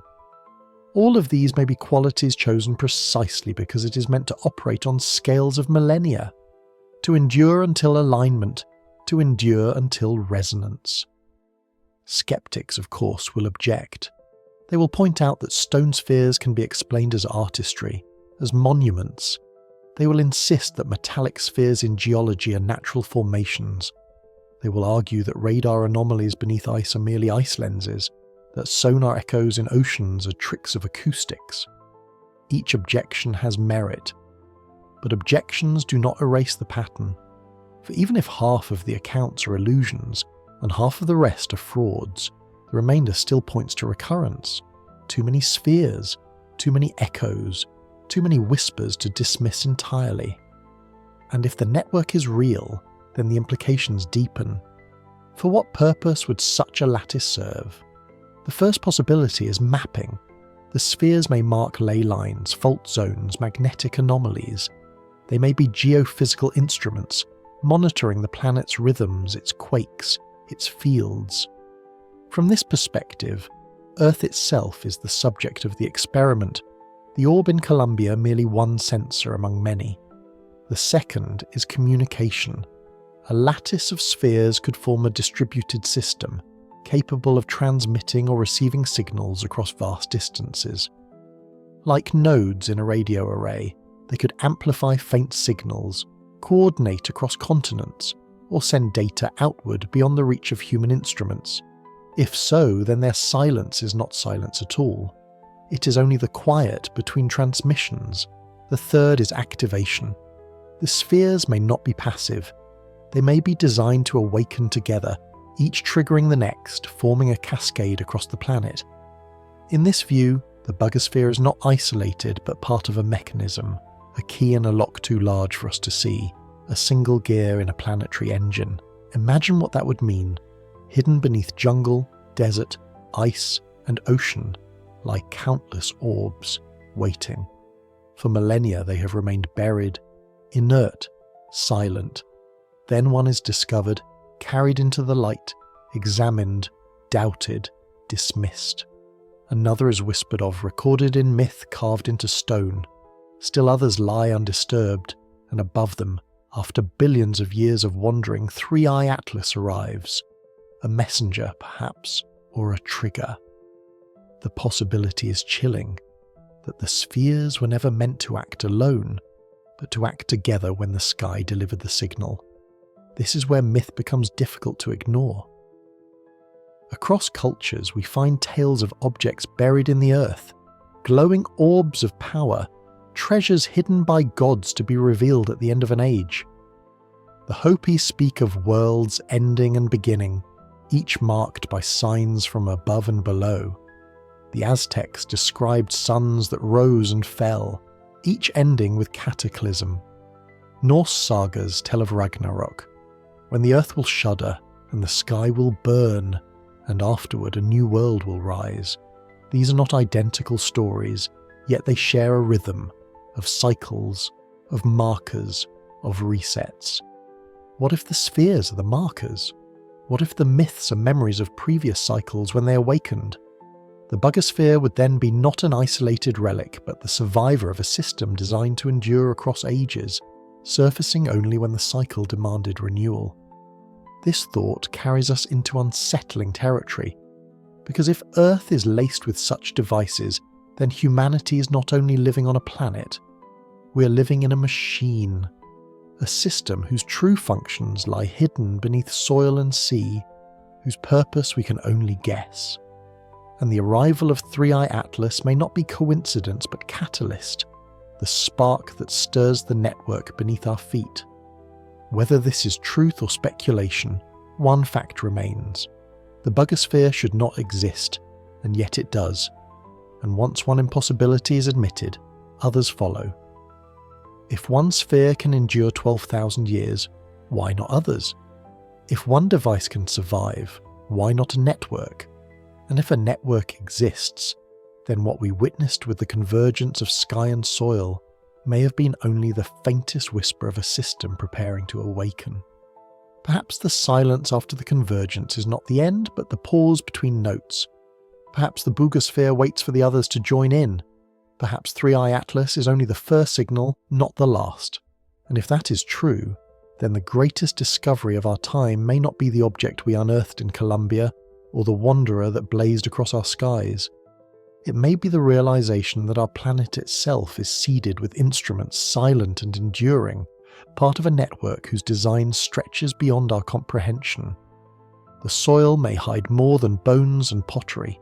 It may hide a lattice of memory. The seas may cover more than drowned coastlines.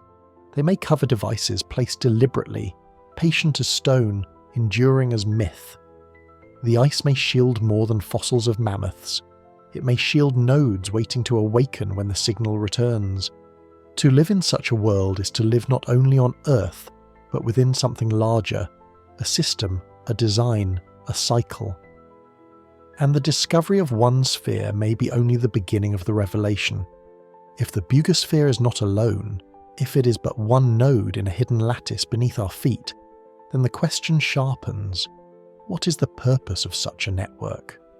To admit its existence, even as speculation, is to open the door to motives, and motive is always more unsettling than anomaly. A strange object can be dismissed as accident or hoax, but a system, a network, implies design, and design demands intent. The first and most cautious theory is naturalistic. Perhaps the orbs, from Costa Rica to South Africa to Colombia, are cultural artifacts of different peoples, converging only in form, not in origin. Human beings have always been drawn to the sphere, the most perfect of shapes, the most universal of symbols. We roll clay into balls, carve stones into orbs, hammer metals into roundness. The shape itself is efficient, stable, and resonant with meaning. To imagine that different cultures across time might produce spheres independently is not impossible. Yet this answer falters in the face of anomalies like the Bugosphere. For a seamless metallic orb dated to 12,000 years ago resists the naturalistic explanation. It stretches probability past the breaking point. The second possibility is that the spheres form a kind of archive, memory devices buried to preserve knowledge across cycles of catastrophe. In this view, they are time capsules, engineered to endure what cities, texts and monuments cannot. The bogosphere would then be less an instrument of surveillance and more a library, its perfection chosen not to impress but to preserve. Its silence might mask content sealed within, waiting for those who come after. Perhaps other spheres lie hidden with different cargoes, genetic archives, technological blueprints, fragments of languages or maps. If so, then Earth itself may be seeded with libraries of a forgotten age, caches designed to survive flood and fire alike. A third possibility sees the network not as archive but as instrument. Each sphere might function as a sensor, monitoring Earth's magnetic field, recording tremors, measuring radiation. Together they could create a distributed array, tracking the rhythms of the planet with precision far beyond our present reach.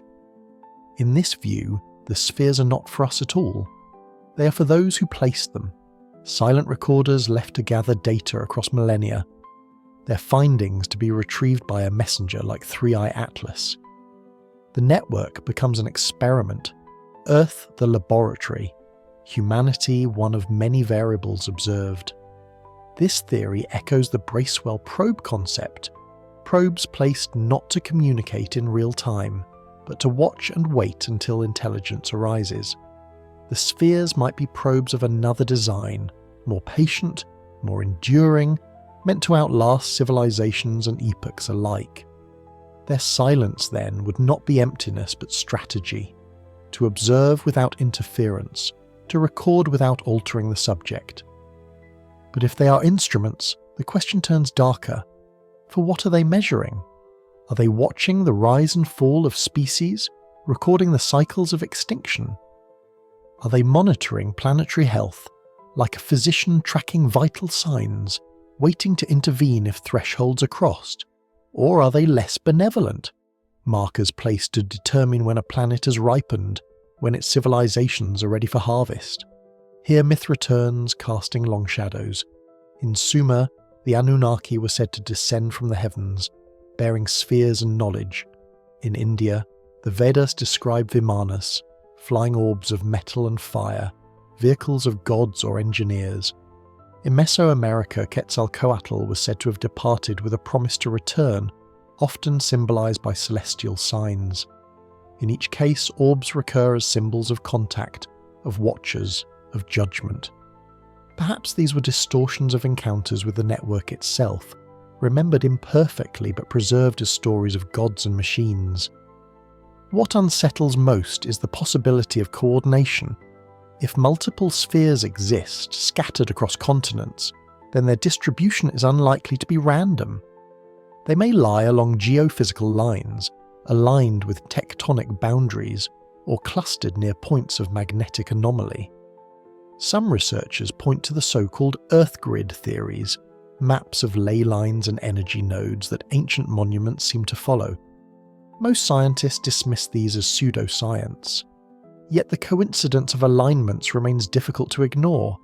Stone circles, pyramids, temples, megaliths, many fall upon these proposed lines.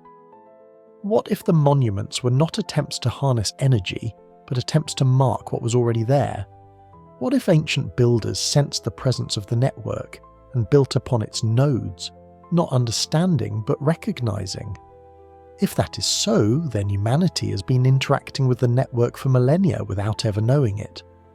The orbs may not only shape myths, but also guide construction, inspire religions, even influence geomagnetic patterns that affect biology and consciousness. A network of spheres could ripple invisibly through human history, its influence unrecognized yet ever present. Consider resonance again. If one sphere hums faintly, then many could resonate powerfully. Their combined frequencies could alter magnetic fields, affect animal migrations, even influence human perception. Myths of sacred sites, of places where the veil thins, where visions are granted. Perhaps these are not only spiritual but physical.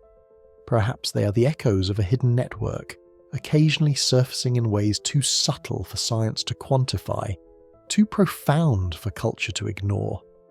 And yet, for all this speculation, the greatest unease comes from intent. For intent shapes the meaning of silence. A gardener places seeds to nurture, a predator places traps to lure, an experimenter places instruments to measure. The same network could embody any of these roles. The Boogosphere may be a time capsule, a monitor, or a beacon. Without knowing the intent of its makers, we cannot know whether it preserves us, observes us, or prepares us for something else entirely. What if the spheres are designed not only to endure but to awaken? A lattice waiting for a signal, like a machine lying dormant until power is supplied.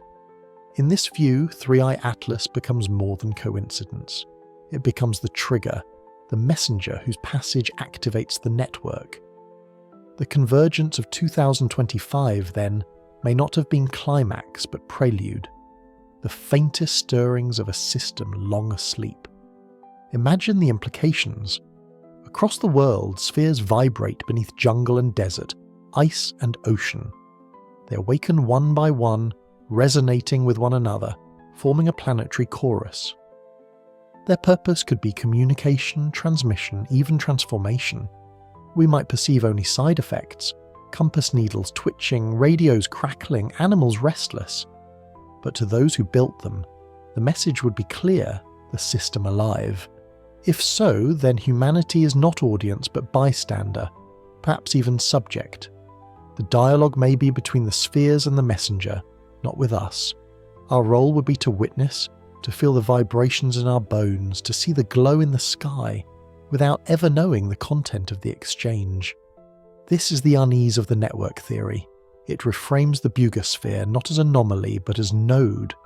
It recasts silence not as emptiness but as pause. It shifts the story from coincidence to orchestration, and in doing so, it reminds us that our world may not be fully our own. Perhaps the network was placed to protect us, instruments designed to monitor threats, to awaken in times of danger, to preserve life against catastrophe. Perhaps it was placed to test us, to measure whether a species could rise, recognize, endure. Or perhaps it was placed for reasons indifferent to us entirely, reasons we cannot imagine, motives we cannot share. We do not know. We may never know. Yet the presence of even one impossible sphere forces us to ask, and once the question is asked, it cannot be unasked. What lies beneath? What purpose does it serve? Who placed it? And why? As we ponder these questions, the silence of the Boogosphere feels heavier than ever. Not because it says nothing, but because silence itself is a kind of answer. Silence that endures for 12,000 years is not absence. It is patience. And patience is the signature of intent. So the network remains speculative, hidden, unproven, but also irresistible. For in contemplating it, we glimpse a larger truth, that our planet may not be only a cradle of life, but also a stage in a drama far older and larger than humanity. The spheres may be instruments of memory, of observation, or of judgment. Their purpose may comfort or terrify, but whatever they are, their presence suggests design, and design means story. Perhaps that story is still unfolding. Perhaps the convergence we have witnessed is only the first act, and perhaps the silence we hear now is not the end, but the pause before the network begins to speak. If the Boogosphere is not a solitary oddity, if it is a node in a hidden lattice seeded across Earth, then speculation sharpens into an even more unnerving question. Who built it? For design implies a designer, and to speak of intent is to speak of architects. The first possibility is the most human, and therefore the most tempting.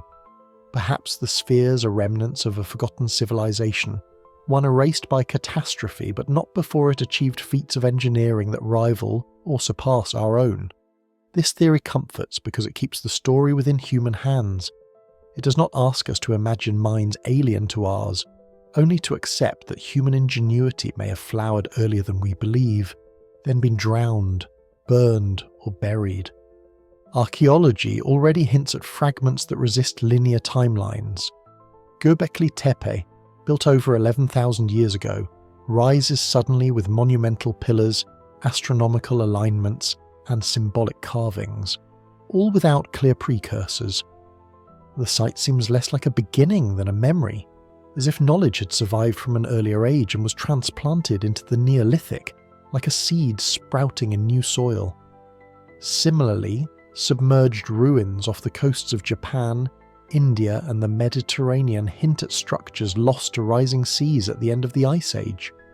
If such civilizations rose and fell, their traces would be few, their monuments drowned, their technologies scattered. In that light, the Bugosphere could be not an alien artifact, but the last jewel of a forgotten epoch, preserved to whisper that we are not the first to climb. Still, this answer strains under the weight of metallurgy. To craft a seamless metallic orb resistant to 12 millennia of corrosion requires precision lathes, controlled furnaces, alloys designed with endurance in mind. We have no evidence of such technologies in the Ice Age, no slag heaps, no smelters, no tools. The absence is deafening. It forces us to consider a second possibility, one more unsettling. The Bugosphere was never human at all. In this view, the architects are not forgotten cousins but strangers from elsewhere. Extraterrestrial intelligences, operating on scales of time and patience we can barely conceive. The spheres are their probes, their instruments, their signatures. Three-Eye Atlas, the wandering interstellar visitor, becomes not coincidence but courier, timed to coincide with the re-emergence of the devices buried below. The symmetry of sky and soil, one glowing red, the other gleaming silver, begins to feel like choreography, a dialogue scripted long before humanity even learned to speak. To imagine such architects is to stretch our scale of thought. For who would design a system to endure 12,000 years of silence? Who would send a messenger drifting for billions of years, timed to pass within sight of a young civilization? Only beings for whom time itself is different, for whom patience is the medium of action, for whom a millennium is no more than a heartbeat. The Kardashev scale gives us a language, crude though it may be for such beings. Humanity sits at perhaps 0.7, not yet fully harnessing the power of our own planet. A Type 1 civilization commands global energy. A Type 2 taps the power of its star. A Type 3 spans its galaxy. If the spheres are real, if they are designed to endure and to resonate with interstellar messengers, then their architects may operate at scales we cannot match. To them, Earth is not unique. It is one among many seeds. To them, silence is not abandonment. It is the patience of gardeners, or the concealment of hunters, or the detachment of experimenters. This is where myth resurfaces with unnerving clarity. Ancient cultures described gods descending in orbs of fire, in wheels within wheels, in flying palaces of metal.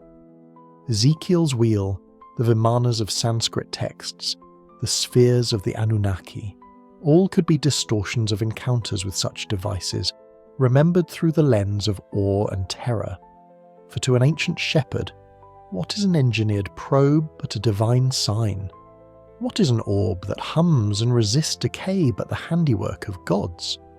Perhaps myth is not metaphor but memory, encoded in stories that survive when artifacts are lost.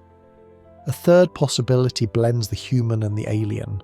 Perhaps the spheres are remnants of collaboration, of contact between early humans and visitors from elsewhere. Legends of the first time in Egyptian lore, when gods ruled alongside humans, might recall such a partnership. Atlantis, as described by Plato, could be a distorted memory of a hybrid civilization, part human, part guided by others. In this frame, the Bugosphere is neither wholly human nor wholly alien, but the product of encounter, a technology seeded on Earth, left to endure long after the partnership collapsed. And then comes the darkest speculation, that the architects are not benevolent, not neutral, but predatory. The spheres as tags, beacons marking fertile planets, the messengers as inspectors, returning to check whether the prey has ripened. In this vision, humanity's rise to civilization is not triumph, but trap. Our networks of light, our bursts of radio, our wanderings into space, all are signals that the harvest is ready. The silence of the spheres in this case is not patience but concealment, the stillness of a predator waiting until the prey draws close. It is difficult to dwell on this possibility, for it casts human history in a cruel light.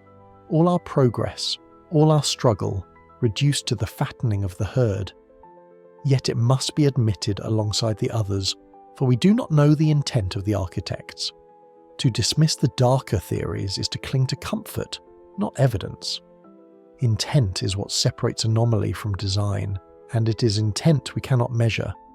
We can weigh the Bugasphere, photograph its surface, analyse its density, but we cannot read the motives of those who made it.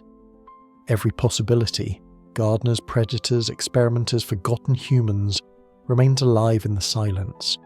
Each one carries different implications, each one changes the way we see ourselves. Pause here and consider the humility demanded by this question. For centuries, humanity has told itself a story of mastery, that we are the authors of history, the inventors of technology, the sole architects of our destiny. The Bugasphere disrupts that story. It suggests that we may not be alone in authorship, that our timeline may not be linear, that our role may not be central. We may be participants in a script written by others, or inheritors of a story older than we remember. And yet, even in this uncertainty, there is wonder. For to ask who built the spheres is to confront the scale of possibility. It forces us to imagine civilizations older than our species, to consider that our myths may be memories, to accept that silence itself may be design. Whether the architects were human or alien, benevolent or hostile, known or unknown, their legacy is the same. They left behind a perfection that endures when all else crumbles. Perhaps that is the truest meaning of the Bugasphere. Not that we can know its makers, but that we cannot. Its very existence is a question carved into metal, a reminder that the universe is larger than our certainties. The architects, whoever they were, left us not an answer but a problem, and in wrestling with that problem, we're forced to expand our imagination, to stretch our sense of time, to confront our place in a cosmos where silence may be more deliberate than speech. So the question remains, echoing in the silence of the network, who built them? We do not know, but the fact that we ask at all changes us. For to live with the possibility of architects is to live in a world where the story is larger than we imagined, where history is deeper than we recall, and where the future may not belong only to us. If the Bugasphere and its hidden kin are indeed the works of architects, then the most unsettling question is not who built them, but why. Purpose is the axis on which interpretation turns.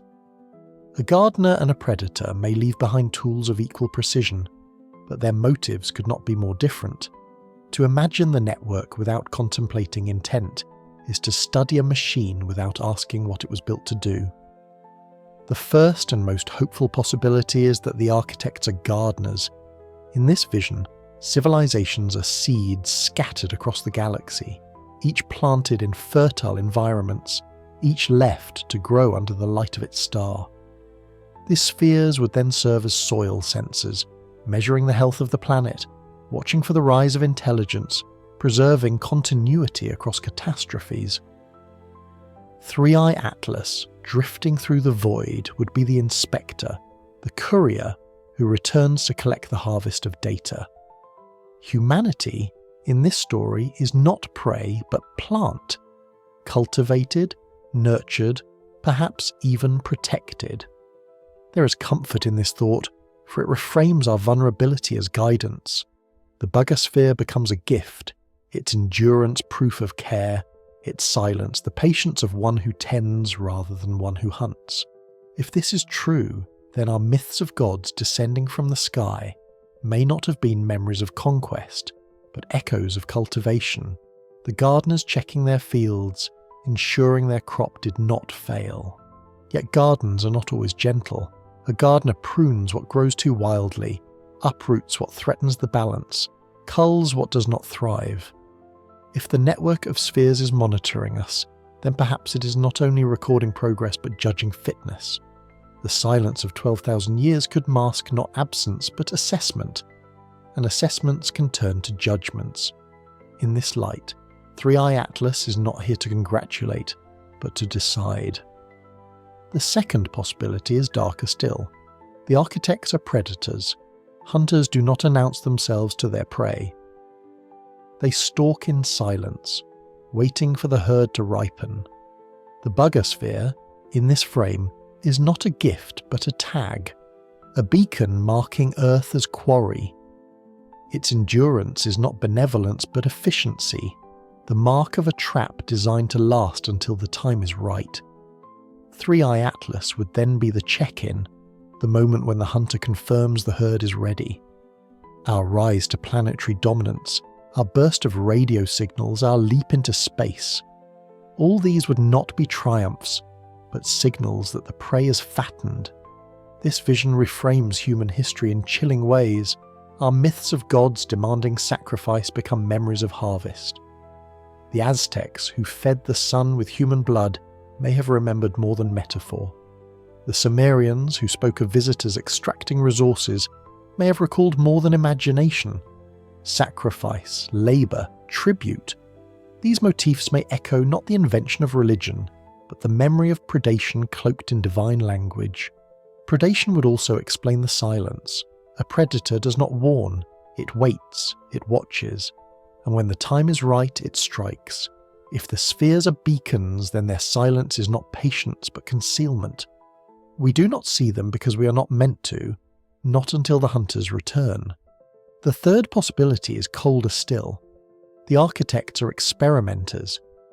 In this vision, humanity is not crop or prey, but subject.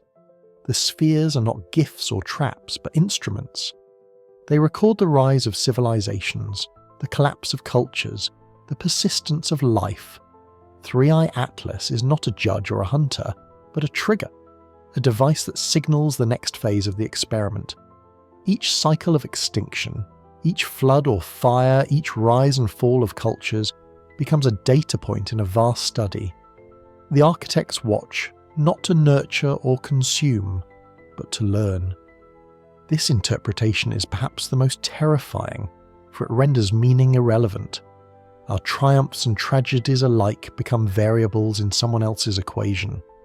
The younger Dryas freeze, the floods remembered in myth, the fires of Ragnarok, the fall of Atlantis. All could be case studies, notes in the margins of an experiment spanning epochs. To the experimenters, our survival is not the goal. It is the outcome of a test, valuable only as data. Across these three possibilities, gardener, predator, experimenter, one truth persists. Silence is not emptiness. It is design. Each role explains the endurance of the spheres, their resilience against time, their patience across millennia. Whether to nurture, to hunt, or to measure, the architects act with intent. And intent is what unsettles us most, because it means we're not alone in authorship. Pause here and reflect on what each vision implies for humanity. If we are in a garden, then our task is to grow, to thrive, to prove ourselves worthy of cultivation.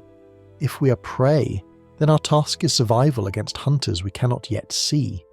If we are subjects in an experiment, then our task is awareness, to recognize the test even if we cannot escape it.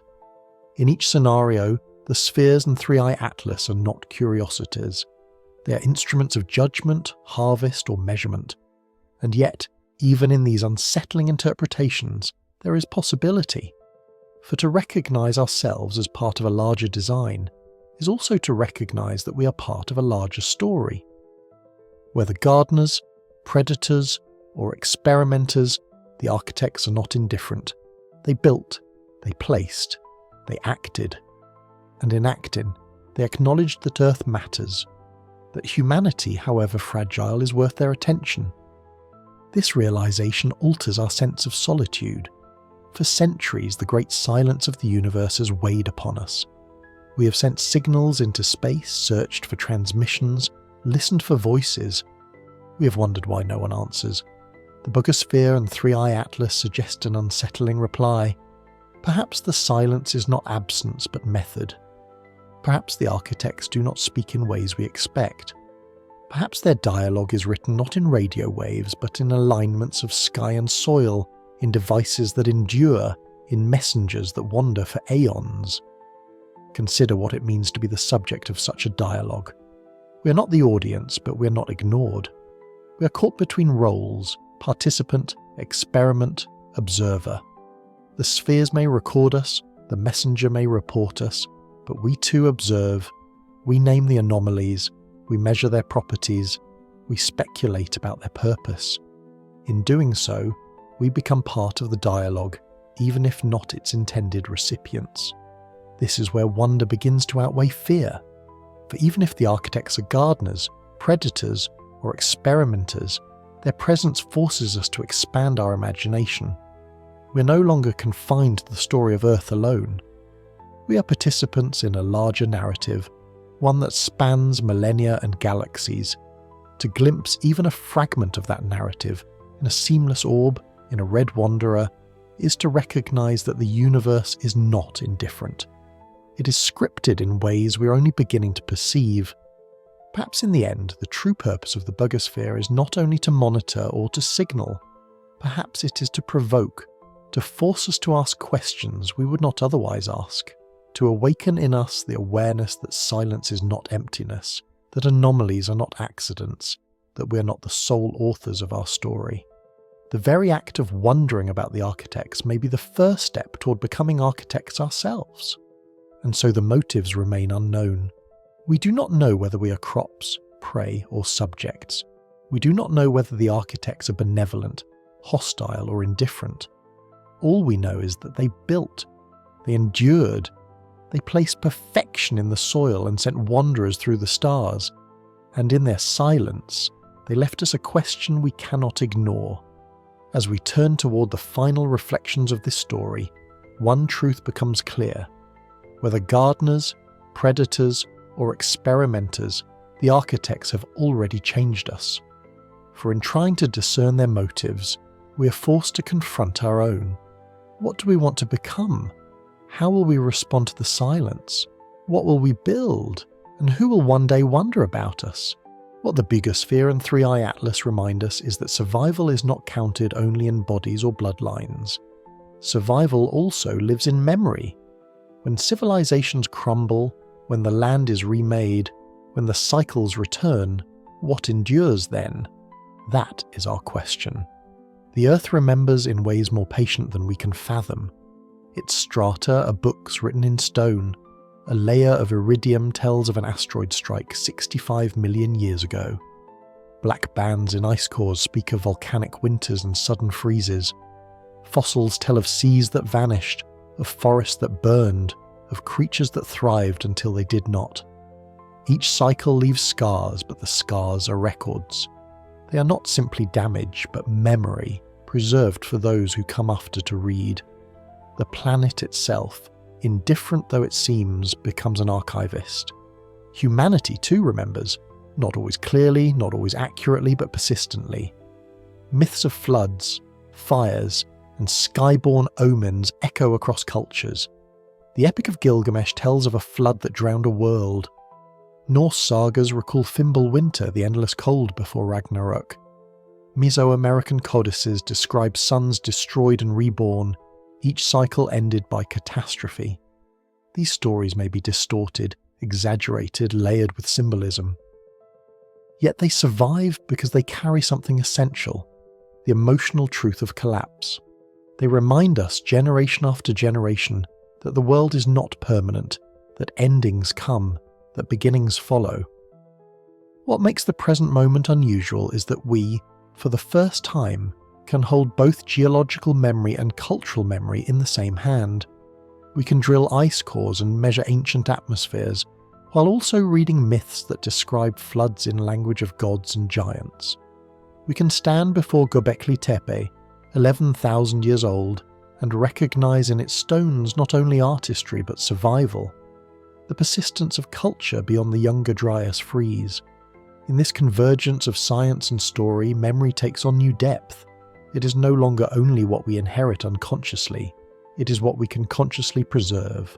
That act of preservation has become our obsession. We build seed vaults in the Arctic, storing the genetic code of crops against famine. We digitize libraries, filling servers with scanned texts that may outlast paper. We etch golden records onto spacecraft, flinging them into the void in hopes that one day another intelligence might find them. We store DNA, record genomes, catalogue biodiversity. Ours is the first civilization to make archiving itself a global project. We do not trust that memory will endure on its own, so we build vaults against forgetting. Yet fragility haunts even these efforts. A solar storm could wipe servers, rising seas could drown vaults, wars could scatter archives. The bugosphere forces us to confront a deeper truth. What survives is not always what we choose, but what is built to endure.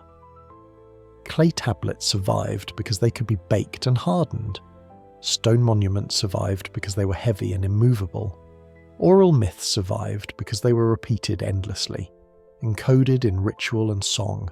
And now, a metallic sphere, seamless and corrosion resistant, may have survived because it was designed for endurance.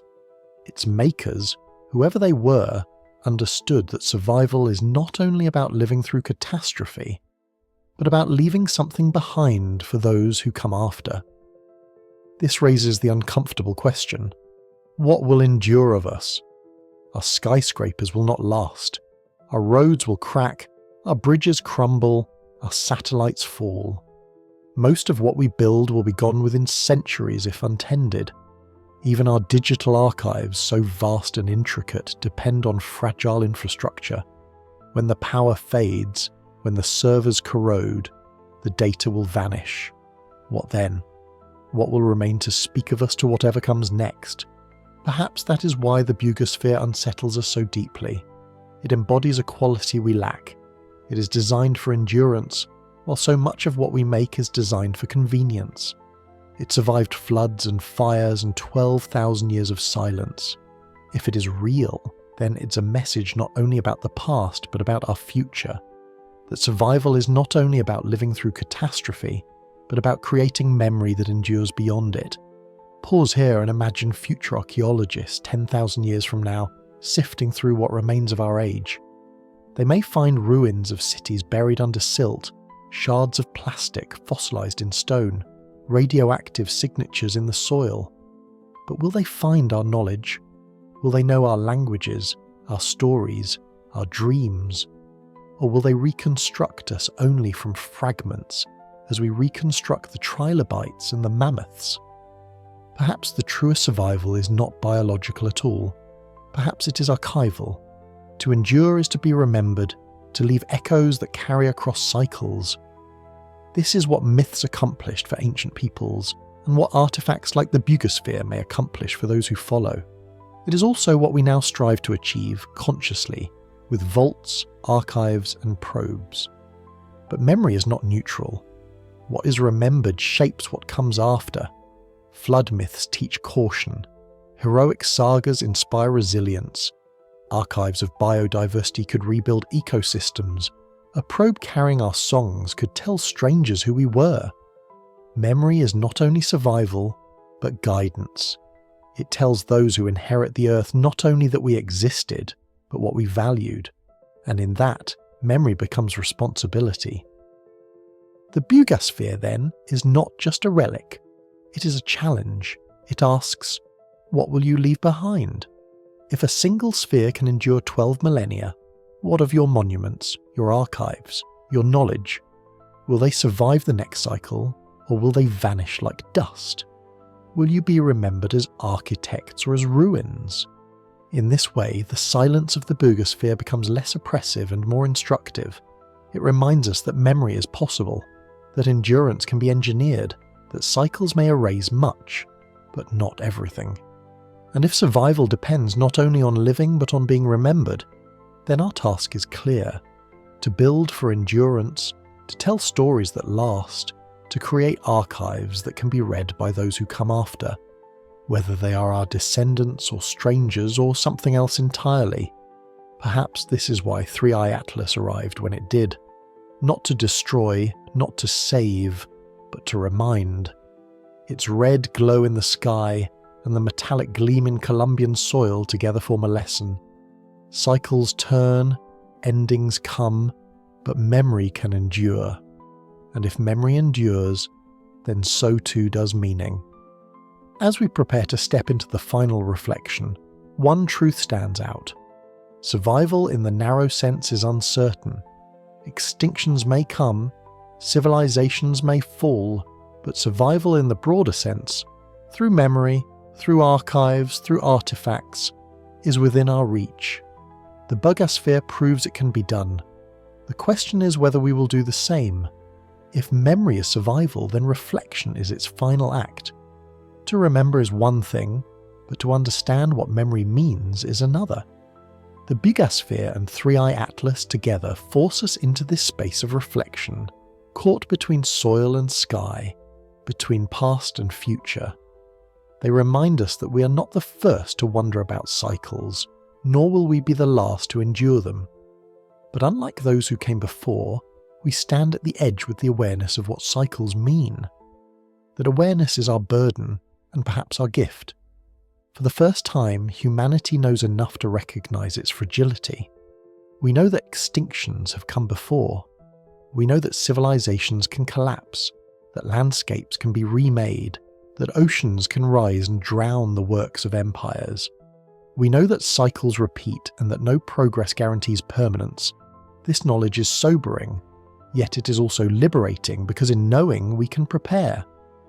Awareness allows us to imagine futures beyond the cycle, even if we cannot escape the cycle itself. What if that is the truest purpose of the Bugasphere?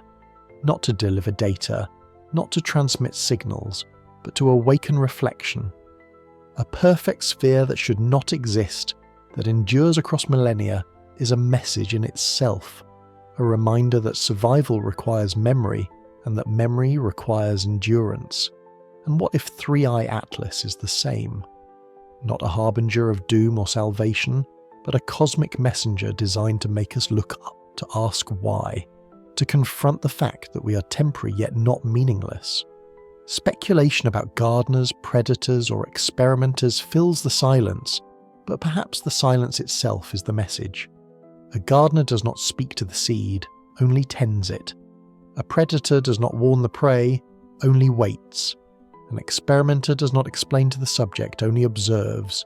Silence is consistent with them all, but silence also forces us to fill it, to ask questions we would not otherwise ask. In this way, the architects, whoever they are, continue to shape us, not by what they say, but by what they refuse to say. And so, as we look back on the myths of floods and fires, the sagas of endings and renewals, we see them differently. They are not only stories of destruction, but archives of memory. They encode the emotional truth that worlds end, but also that worlds begin again. Atlantis, Ragnarok, Zep Tepi, the fifth sun. These are not just cautionary tales. They are reflections of the cycle itself, told by people who lived through collapse and carried its memory forward. Their survival was not only in bodies but in words, and those words reach us now, whispering the same reminder as the Bugasphere and 3i Atlas. You are not permanent, but you are part of something larger. This is the heart of reflection, that to live at the edge of a cycle is not to despair, but to recognize one's place in a story bigger than survival. If cycles are real, if they are designed or natural, if they are inevitable or avoidable, the truth remains the same. We are participants in a rhythm older than ourselves, and in recognizing that, we step outside of it, if only for a moment. Awareness lifts us beyond repetition. Perhaps this is what the architects intended. Not to save us, not to destroy us, not to test us, but to awaken us. To remind us that even extinction does not erase meaning, so long as memory survives. To remind us that survival can be measured not only in lives, but in stories. to remind us that even if humanity is temporary, the echoes of humanity can endure. And so we arrive at the moment of closure, not with answers, but with images. What we can say is this: two impossibilities aligned in time, one buried beneath our feet, one blazing above our heads. For a brief moment they seem to speak, and then they return to silence, leaving humanity with only the echo. Perhaps that was the message all along, that silence is not emptiness but design, that absence is not abandonment but strategy, that the universe is not quiet but speaking in ways we cannot yet hear. Imagine, if you will, a lone observer standing in the Colombian hills after the event. The soldiers have gone, the tarp remains, the jungle hums with insects indifferent. The sky's dark save for a faint red smear where Three-Eye Atlas has retreated into the distance. And beneath their feet the orb lies quiet once more, patient, enduring, as though waiting for the next cycle, the next signal, the next awakening. That image lingers, a silent sphere in the earth, a fading glow in the heavens, and humanity caught between them, no longer certain of its history, no longer confident in its future, aware only that it has witnessed a dialogue not meant for it. The sky spoke, the earth answered, and we, caught in the middle, are left with the silence. Still, maybe silence is not the end, but the beginning. For in silence, reflection deepens. In silence, memory takes root. In silence, we realize that meaning is not given, but made. The Bugosphere and Three-Eye Atlas have unsettled us not because they tell us what we are, but because they force us to ask what we want to be. Garden, prey, subject. These may be possibilities, but so too is archivist, witness, storyteller.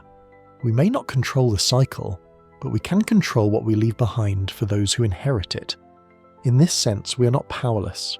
We are not irrelevant. We are not meaningless.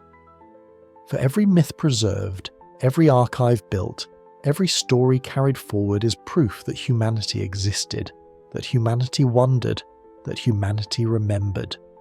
Even if the architects never speak, even if the cycles erase us, memory itself is a kind of immortality.